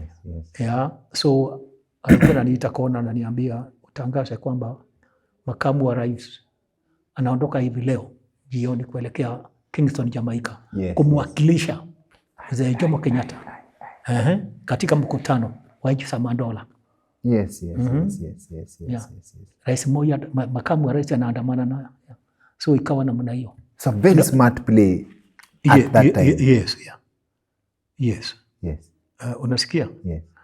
Na wakati mambo iliwaka moto, ndio Jojo sasa aliona hapa, ndio naye Jojo akaissue statement kusema it is treasonable to plot, to compass, to plan, and even to imagine the death of Mzee Jomo Kenyatta. No, the death of a president. So wale kusema ati Moi should not assent, you imagine that Kenyatta can die. Yes. So wakaambiwa na wakaambiwa the penalty ni death. Yes. Sasa hiyo sasa ndio mambo yangu sasa na ya Jojo ikaungana. Sasa wakawachana na Moi. And you know Kenyatta, because was sickly, he never said anything about it. So ile tuliandika sasa ndio pia optics. Yes. Ndio ilimaliza wale. Wakakwamaya. Na wakati mlienda kwa ule government press, angejaribu kuenda, tungemuua. Amungecheka naye. Hakuna kucheka. Unacheza na mikati ya nani? That was the price to get to. Yes. Power is not given. It is taken. Unanyakua. Na si basi inamaanisha if you wanted to tu bado mngepita nayo tu. What changed? The strategy would not work again. Adi? That strategy would not have worked again. 1992, he wins in 1992. He wins in 1997. 2002, he just left it. Yeah, because there was a constitution changed that you want to go for 2 terms. And yes, and you see Moi alipoingia bunge. Yes. Lijiko 1955 October. Yes. He has never been defeated. Now, because people they feel ashamed to say that people feel ashamed to say Moi was defeated. To say Moi was defeated. It is Uhuru who was defeated by Kibaki. It's a Kikuyu who beat a Kikuyu. Moi was not on the ballot paper. 2002. Yes. Yeah, because it was barred by the constitution. Yes. Yeah. It is Uhuru who was beaten by Kibaki. Moi was not on the ballot. Yes. Kama angekuwa kwa ballot tungetengeneza maneno. Kai. Then what does it take to be president of this country? Because tulianza na ku break it down in hata when you identify like a position, unataka kupeana position, there's a strategy to it. Hiyo mambo ya geopolitics. What does it take to be president? Wewe First of all, like now in Kenya, you need 3 things to start with. Number 1 is money. Number 2 is money. Number 3 is money. Hiyo ingine ni icing on the cake. What are you? Na vile watu wako na hope wanasema labda at the next election Chief Justice Maraga na Okiya Omtata have a chance to ako na pesa hiyo. Watu wanakukula kama viazi. People eat you like potatoes. Yeah. Kenyans. Kwanza mobilization peke yake. Yes. Public address system. Kujenga days, magari, loudspeakers, agents, youth, And you know, in Kenya now to win or anywhere, you need a lot of noise and color. You will not win without money. Na si pesa kidogo ya money first, money second, money third. The rest is icing on the cake. Integrity, ati hiyo ni uongo. Integrity? Yeah. Who eats integrity in Kenya? Have you ever seen integrity on a plate? First of all, you have to be crude. When you get to the position, you become, then you can look for integrity. Oh. Yeah. And that you go to the church when you have finished with the devil. Ati? Kwanza umalizane na shetani kwanza. Kwanza umalizane na shetani ndio uende kwa Mungu. Umtumikie shetani vizuri. Umtumikie shetani. Ukishashiba na yeye akutumikie.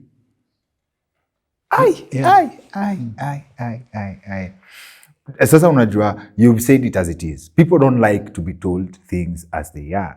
So inamaanisha hii hope yote. And so basi, I think the government from where people sit, wanakaa wanaangalia kama 2027 for what it's worth. Like when they look at the game, the Kenyans who think, okay, let me include myself hapo, ati progressive, like maybe someone, okay, mimi nakuanga na balance. I know the system has been created since 1963, right? Najua. I know the president, and correct theory yangu, niambie, for President Ruto to be president in 2022 elections, it was a do or die for him, right? Because kama hangeingia, wangemaliza kisiasa, in my opinion. Lakini nae, for him to sit on that seat, he had to make deals with very, very serious stakeholders. Yes. Now, how stakeholders, it's either them or wananchi when you get there. Yes. And these are the stakeholders wenye can determine whether you're in 2027 or not. Right? So now, as a person, he cannot just, kama tukisema civil service, you may think the cabinet secretary has the final say kwa ministry, but kuna mtu amekuwa huko since 1972. Yes. Hauwezi mwambia kitu. Right? So I look at it from the lens ya, watu wanasema Chief Justice Maraga hana corruption record, hana nini, probably would make a good president. Someone like Okia Omtata, he would make a good president. But then again, the president is not an island. What do you say kwa mtu anafikiria kama na hii pande ingine ya kuangalia, there's a Chief Justice Maraga minus the money can make the president? If we're not crooked, how do you want to be a president? People don't need to integrity. When Kibaki was crooked, people say alikuwa the best president Kenya ever had. Kibaki was not crooked as such. As such. He was not very crooked. Okay. He was not very crooked. Okay. But then, he rode on the antipathy against Moi. Hatred for Moi, he rode on that one. Yes. You know, he was not even the presidential candidate. When they went to Uhuru Park and they looked at the ground, yes, and there was Nyachae was the one to be mentioned as the president. Raila hakusema Kibaki tosha. Alisema si hata Kibaki anatosha. Now hawakuweka hiyo ati si hata hiyo ikatolewa. Nasema Kibaki to. Yes. He wrote on that one. It is a hatred against Moi. So anybody would have been president hapo. Yes. Hata kama wangesema nani, bora tu Moi aende. Because Uhuru was associated with Moi. By removing Uhuru, they were removing Moi. Although Moi was not on the ballot paper. Yes. It was not money. It is hatred. You know, sometimes hatred, prevailing circumstances, can carry you through. Yes. Unaelewa? Kabisa. Yeah. Kabisa. Anybody could be like, even yes. Kamotho alisema wakati huo hata kama umbu angesimama awe nominated angechaguliwa. Ndio Kamotho alisema. Those days, yeah. Yes, yeah. yes. Sometimes he may not have money. Yes. But the prevailing circumstances yes. Hatred against a certain individual, the incumbent, hiyo inakubeba tu. Maanake people are fed up. When people are fed up with you, your opponent does not need money. Or when people are fed up with you, your opponent does not need money. Yes. You have a special way of answering very many questions yes. at the same time. Umetujibu mambo ya education na opportunities. You've told us the truth. Yes. So where is the place? Now, I think that's a very beautiful analogy. Yeah, our education system. Why we have very many hopeless graduates around. That is masterfully answered. Yes.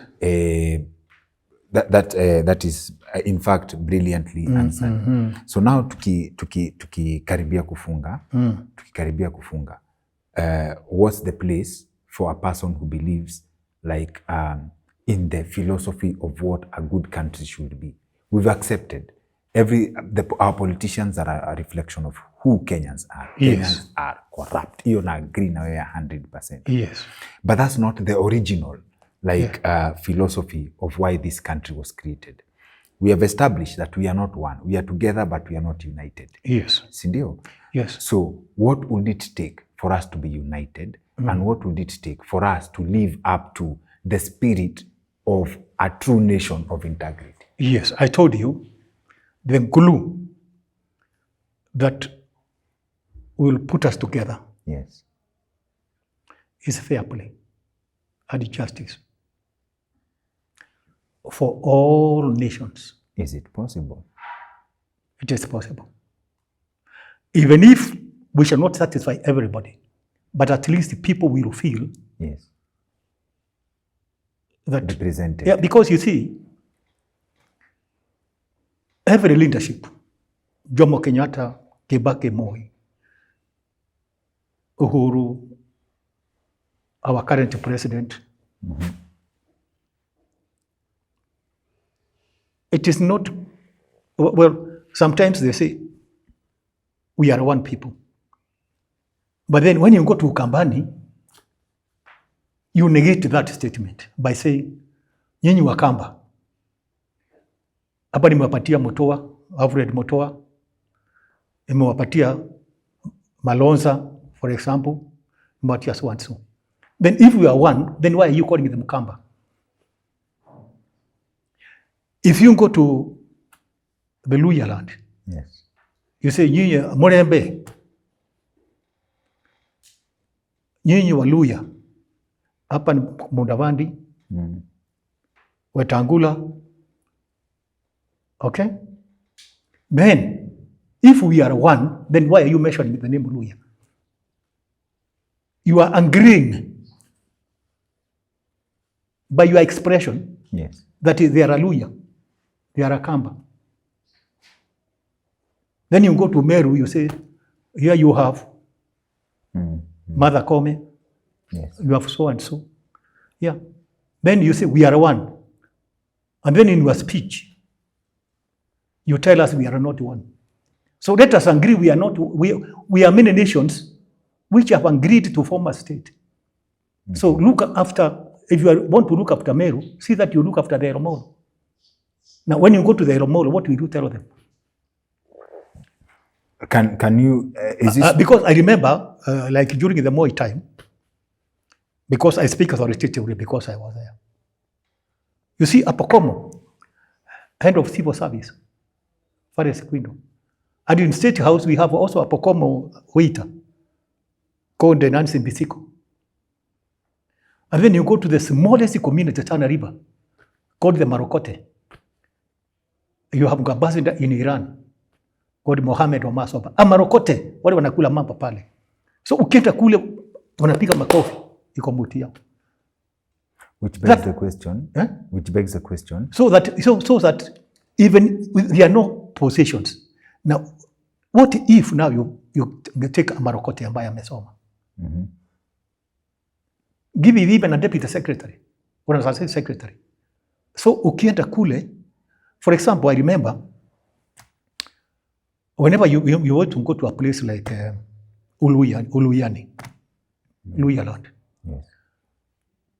If Moi went to, there's smaller communities like the Tachoni, and say, oh, Alfred Wekesa Sambu, I put him Kenya Power. You go to Kabaras, you'd say, Chief Justice, Zakia Sichasoni comes from here. You go to Kisa community, Eshiwani, Sinimuti hapa. You go to Marachi community. You say, Yakohanda Masagalia is my Minister for Economic Planning. You go to Mbahayo, you say, Dennis Afande, Ambassador Washington, and Amos Wako. Yeah.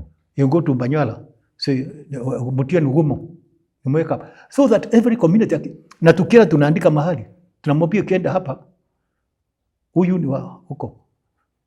Ukienda mahali kama Isuga, tunasema, my military attaché in London, anatoka hapa. So akienda tunajua. Even people who do not know Jeff Okanga, the defense attaché in London, wanasikia, tuko na mtu yetu hapa. Yes. Yeah. So there must be a system ya kusaidia rais. Amwambie pale iko na mtu pale, ataweka hapa kwa TSC Karani. But hiyo ni kama ni Sakuye, kabila ya Sakuye ile ndogo, kwenda huko. Tafuta mtu weka hata weka avagie State House. Yeah. So ukienda kule, you have got a reference. But that hata kama ajui kitu, unajua hata sema ni mfagiaji. Anasema I work in the State House. But that only benefits individuals. Eventually but the community watakuwa wakisema tuko na mti yetu. That's fine. Hata wengine wajui Nairobi, lakini watakuwa wakisikia tuko na mti yetu huko. That's fine. Lakini sasa in the overall growth of the nation, sini hao watu wamepewa kazi watakuwa wana grow. Yes. Because for someone who judges now that is when now you have no money to build on the road there. Hata wasikia harufu. Hata wasipokula nyama wamesikia harufu. Yeah. Kwa hivyo tuseme nyama haiwezi fikia kila mtu. Haiwezi kufikia kila mtu. So hapa ni ucheze na harufu kidogo hapa. Utacheza na harufu kidogo. Hawezi kufikia kila mtu. Because wengine people are less generally. Hata kwa mwingine hata kumweka kwa mdomo ateme. Yes. Yes. Yeah. Even when you cannot do anything, do not do nothing. Even if you cannot do anything, don't do nothing. Yes. Hey. Okay. Okay.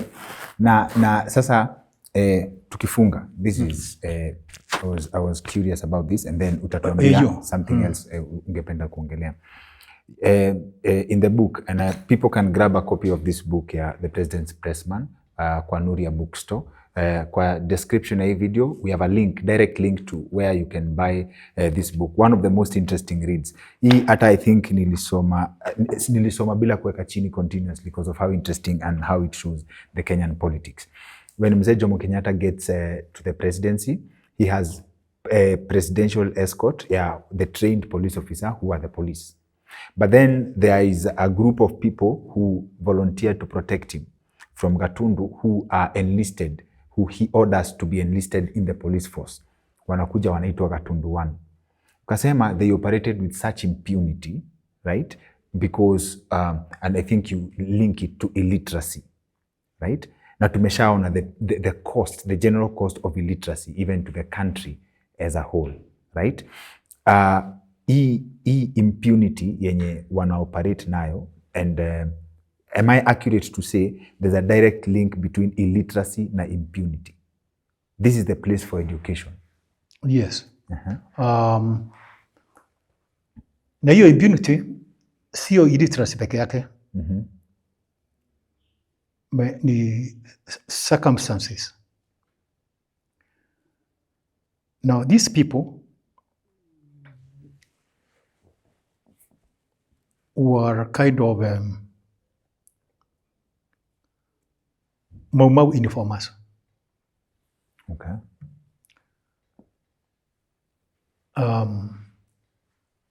They used to spy for the Mau.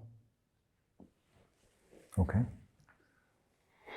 So when Kenyatta was released from detention in 1961, he had no official bodyguards. So these ones now, they volunteered without pay. Even others were working on the farm. You can say they were illiterate, but they were pensionaries because they could see Kenyatta's trajectory into power. So they knew that in the fullness of time, this man will be great. Yeah, by intuition, instinctively. Yes, yes, yes. And it came to pass. Yes. So when Kenyatta became prime minister, Kenyatta absorbed them officially. Although now the government gave him properly trained security men, Yes. headed by a very qualified policeman, ex-Mango High School, called Bernard Kiariagino. But then there was this other group. Kenyatta could not cast them aside because they had played a crucial role when he was vulnerable. So he ordered the commission of police to give them uniforms, to put them in the police payroll. Now, they were not trained, but they were called Gatondu one because they were the first group. And they were suffering from inferiority complex because they don't speak English. And they have been given guns, just trained to shoot. And they could not go to a conventional war. So they were crude. And because they were cast in that mold of crudity. Yes, yes. Yeah, so that, and they thought now they had a sense of entitlement because they were not analytical about anything. Yes, yes, yes, yes. So as you read in my book, sometimes we went to Mombasa. Yes. And with this girl called Vacation, Purity. And then they drink, they bring the beer, and then they threaten her. With a gun? Yes, so we had to pay this girl, myself and another guy called John Moyeshi. So they were that kind of people. They would go to a bar and drink and go. Yes, illiteracy, which actually bred that impunity, and the circumstances. Yes, yes.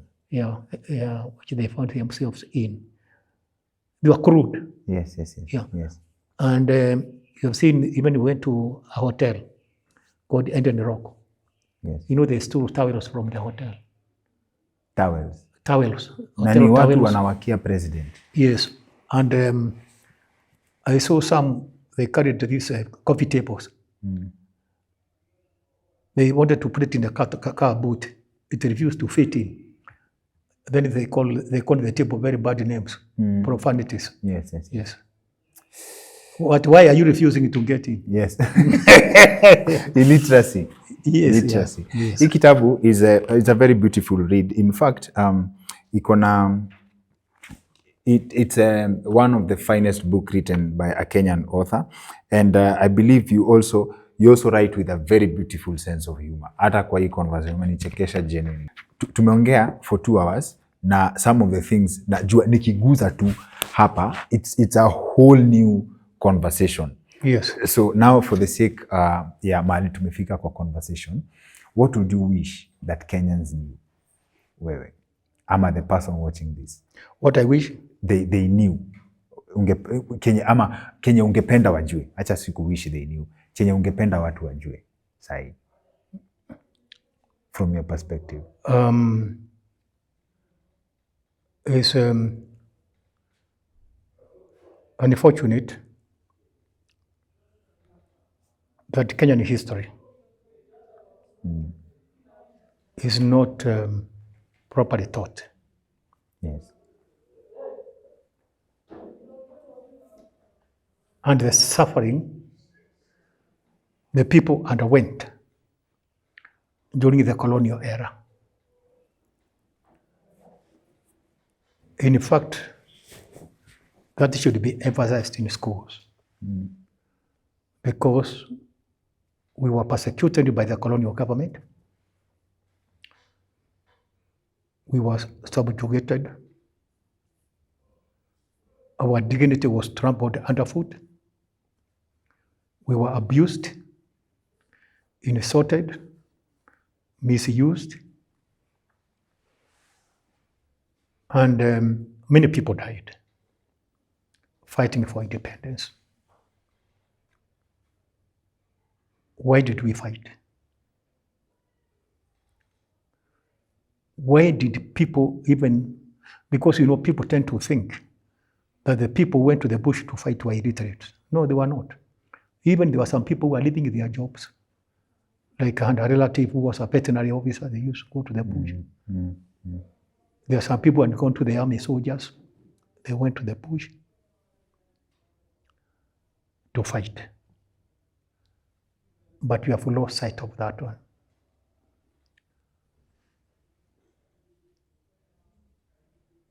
I would like people to know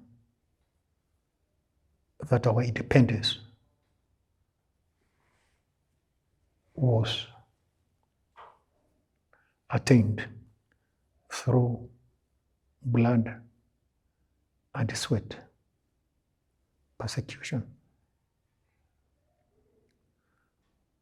And why I want to plead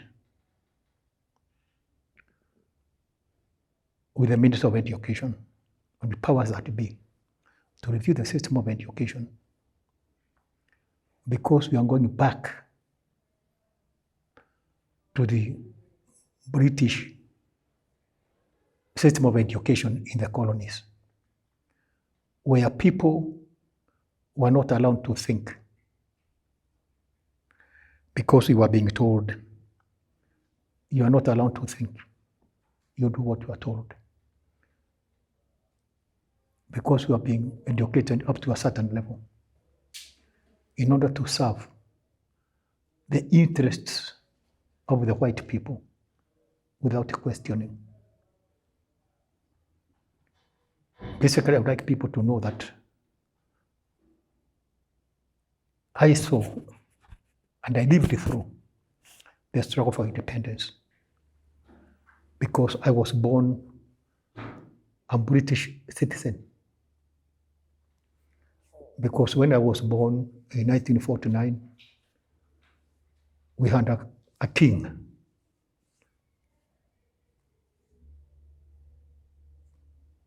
who was in charge of the British Empire, King George VI. All the vehicles had number plates, who HMS on His Majesty's service.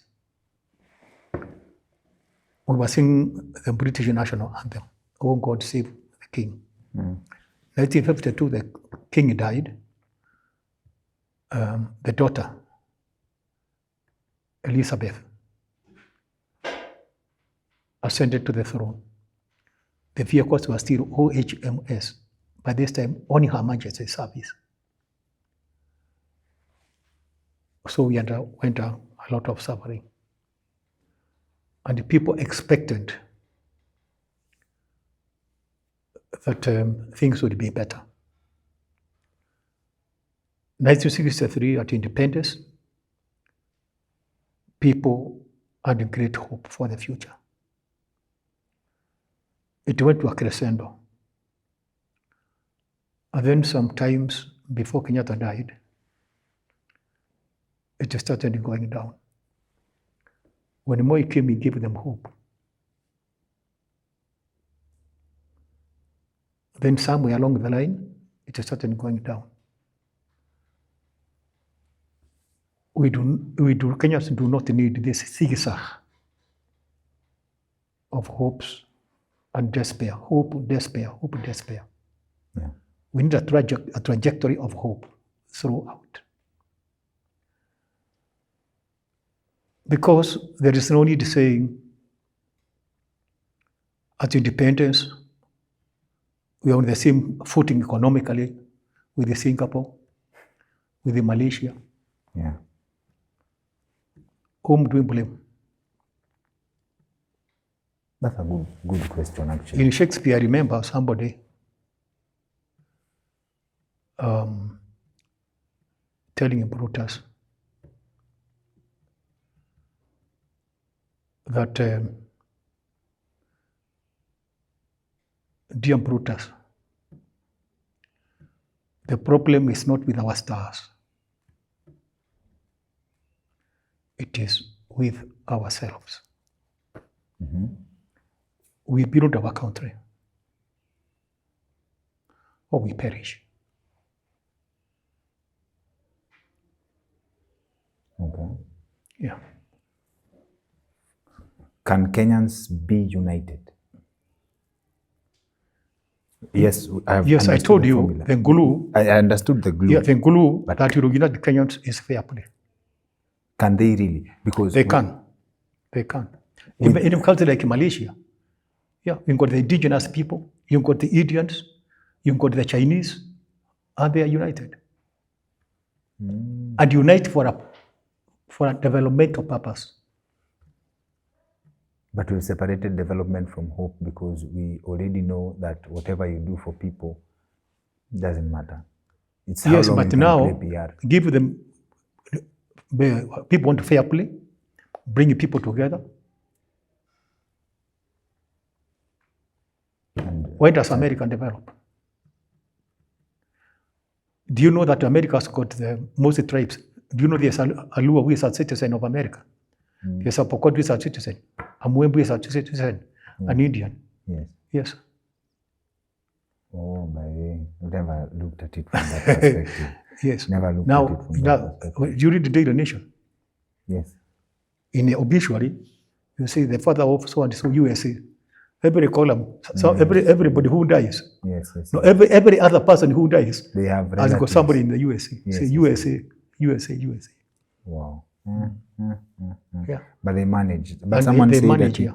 someone said that it's unfair to compare Kenya to America because their civilization is over 400 years. 1776, Yes. 4th of July. Yes. That's when they became independent. Yes. Yeah. And is it possible? But then we have got examples to follow. Yes, yes, yes. But then maybe you can help me get this thing off my head. Is it possible to create genuine wealth without exploitation? And exploitation here, it's in general. Yes. Yes. No, you have to exploit, but you don't over-exploit. You have to exploit. Yes, even trading is exploiting. When you employ somebody in your shop, you must exploit him in order to get a profit. Now, when he gets the salary, it's for him to go and exploit somebody else.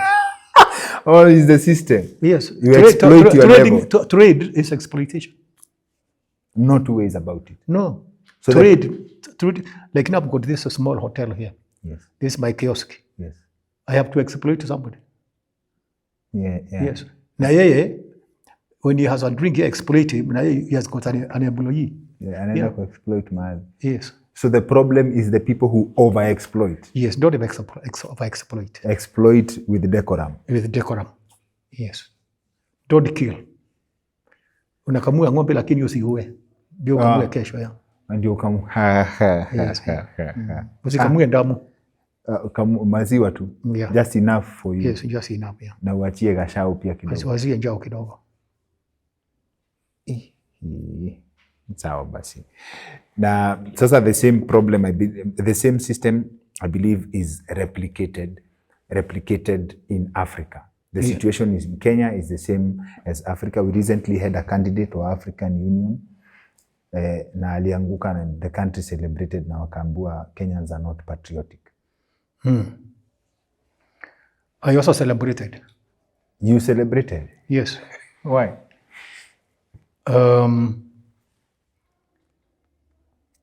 Because Africa Union. Yeah. Is nonsensical. It doesn't make sense. It is a lie. It is a monumental charade. Okay. The late president of Malawi, Dr. Hastings Kamuzu Banda, held my view, or I hold his view. It was that thing, by that time it was OAU. It was ridiculous because it served no purpose. Okay. For example, they said it fought apartheid in South Africa because the black people were being subject to caliber. Now, why were they not against Liberia? Liberia, there was caliber, not caliber, there was racial bias. Because I think around 1848, around there, I'm not sure, but 1840 something, the slaves who were liberated from America were taken to that area because Liberia comes from the one liberated. And the slaves who were released, emancipated, were taken there. They started loading it over the indigenous tribes. So there was apartheid in Liberia, which persists up to today. Now, OAU were not focusing on that one. Number two,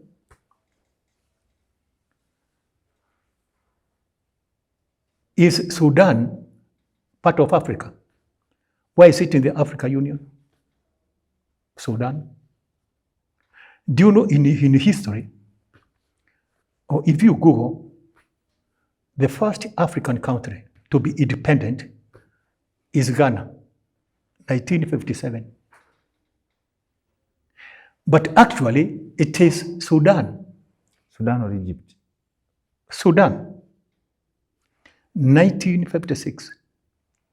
But Sudan refused to be recorded in history as the first African country to be independent because they said, we are not African.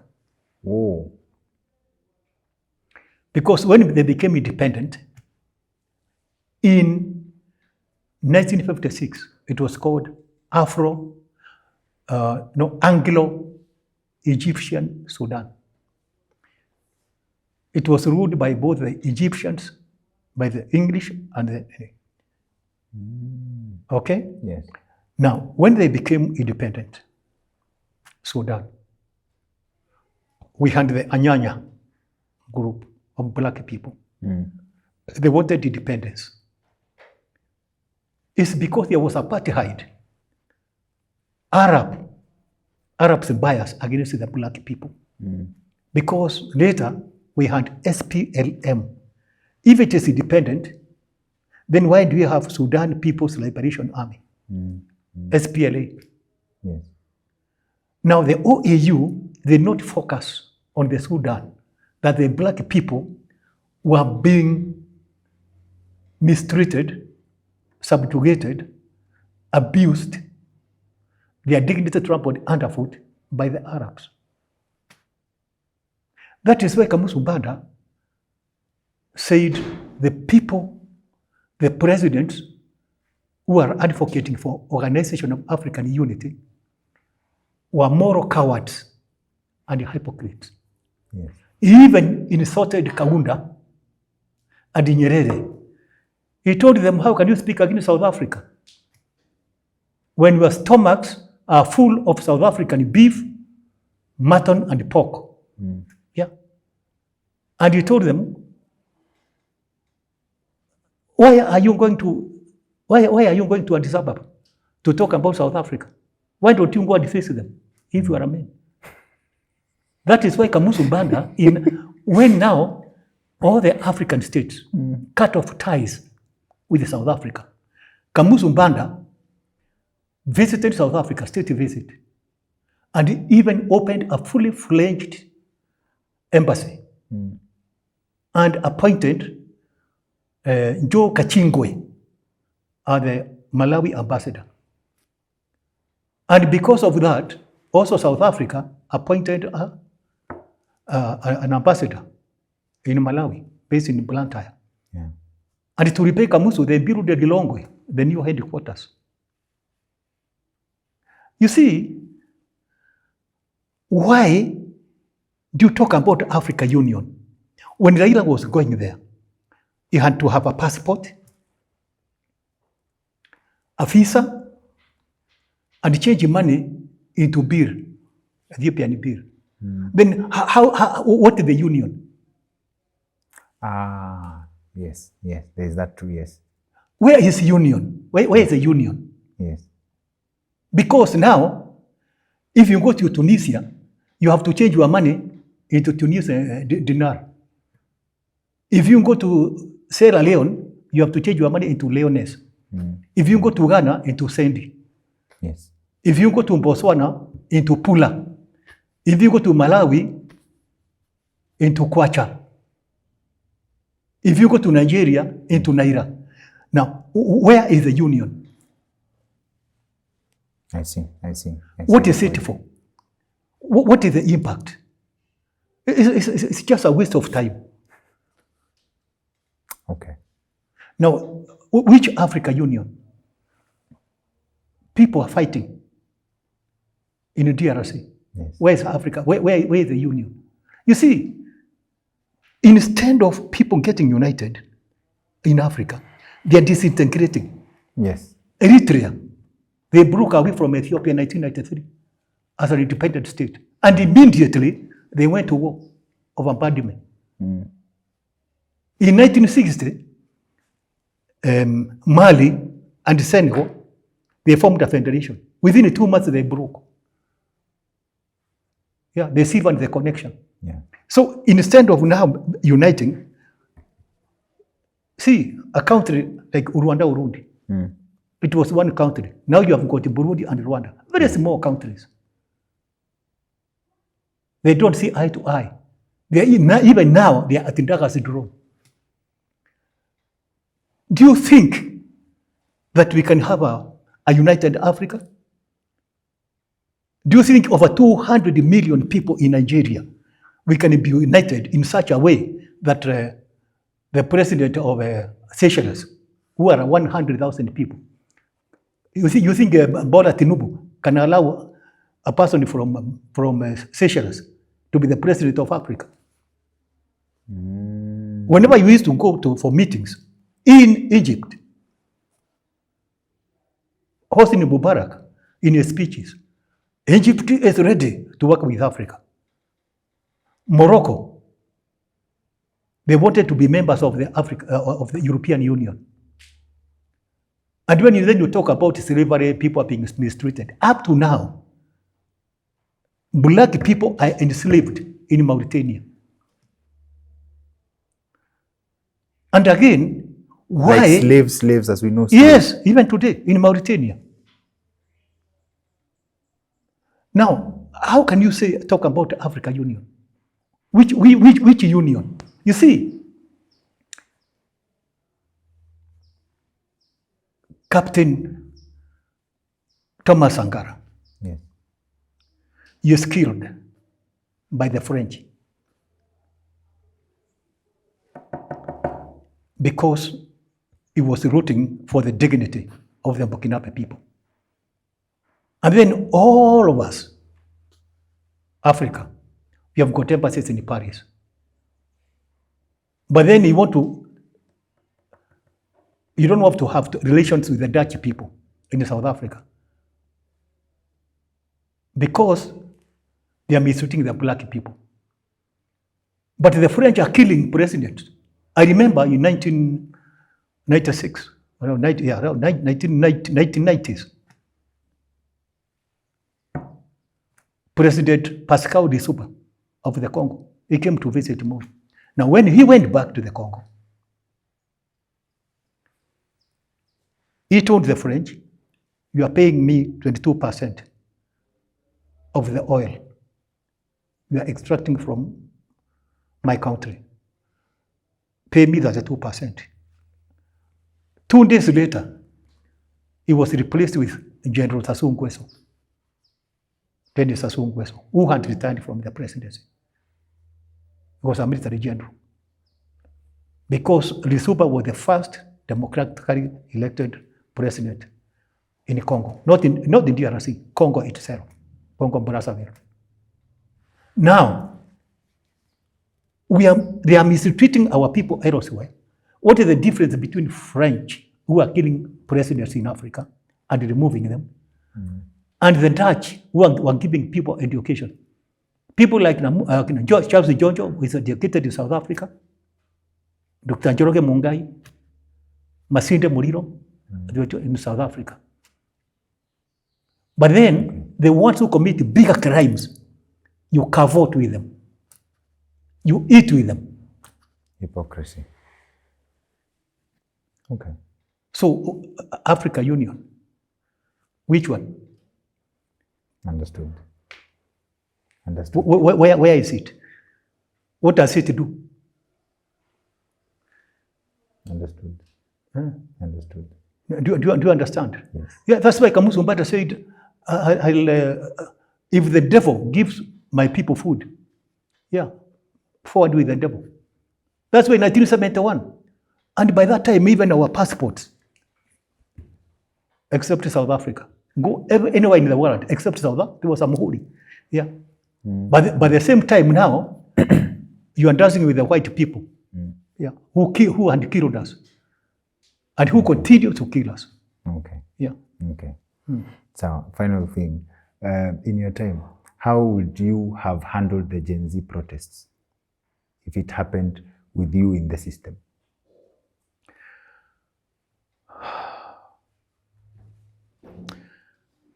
I would have listened to them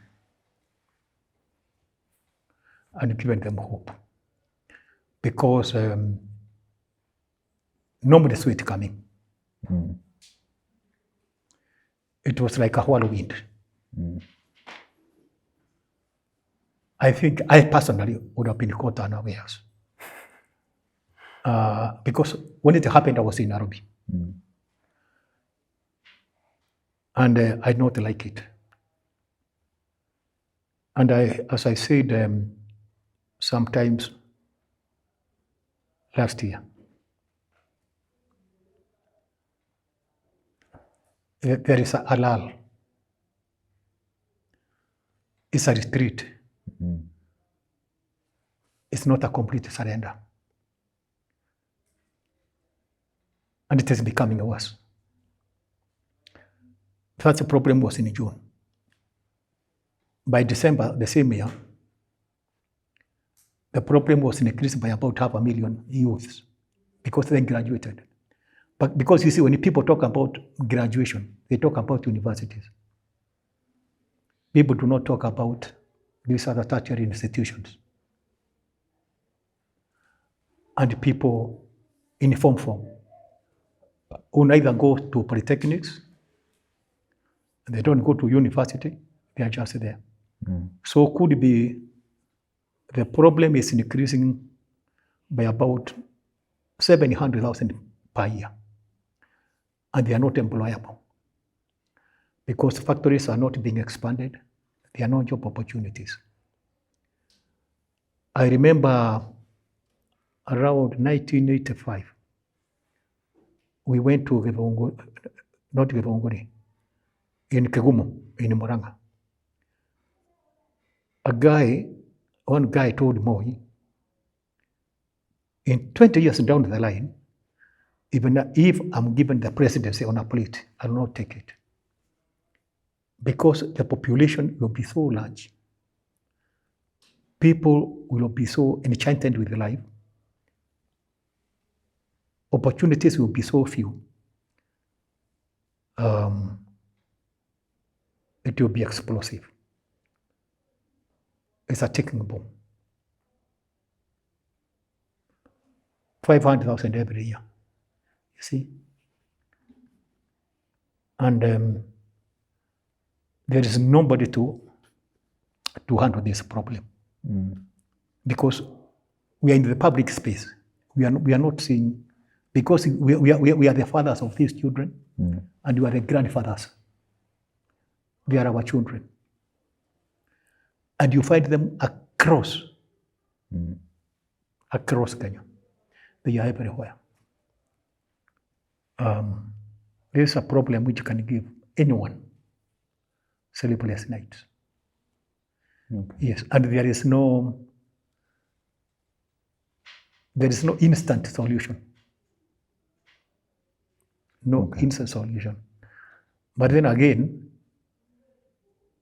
people blame the government. It is not the government. The problem rests on our shoulders, all of us. Because why don't we take these people to task? The members of parliament, the policy makers. The policy makers are not from overseas. No.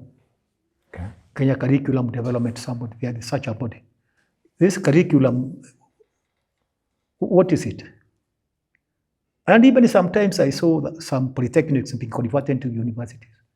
Yeah. In a sense, because you see, and our people must be taught about the dignity of honest labor. Okay.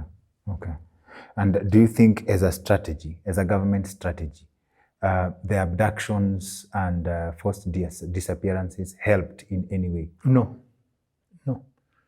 They worsened the situation. And especially with the media. With the media, it goes across the country, real time, like a wildfire. And once the damage is done, reversing it is difficult. And you see, people don't like government in any country. Any government? In any government, yeah. Even if they are working? Even if it is working. Yeah. Yeah. Okay. Yes. You have to work extra hand, Okay. And especially giving people hope, media publicity, appearances. Even sometimes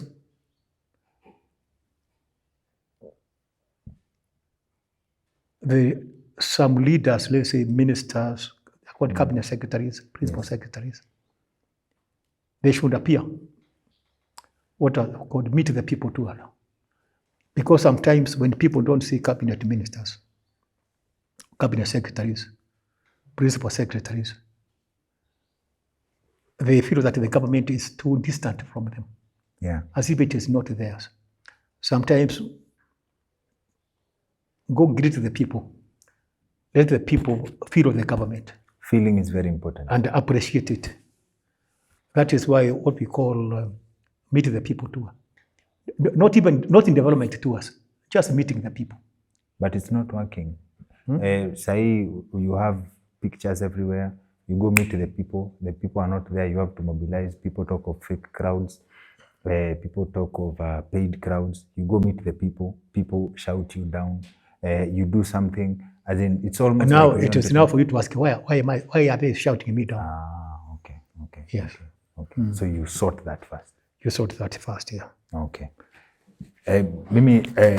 I'll have to confess that this conversation can go on for 6 hours. But yes. We have to come to an end Asante to sana. the conversation. And I have to thank you immensely. Asante. Asante pia. Thank you very much. Thank you too, sir. Asante. All right.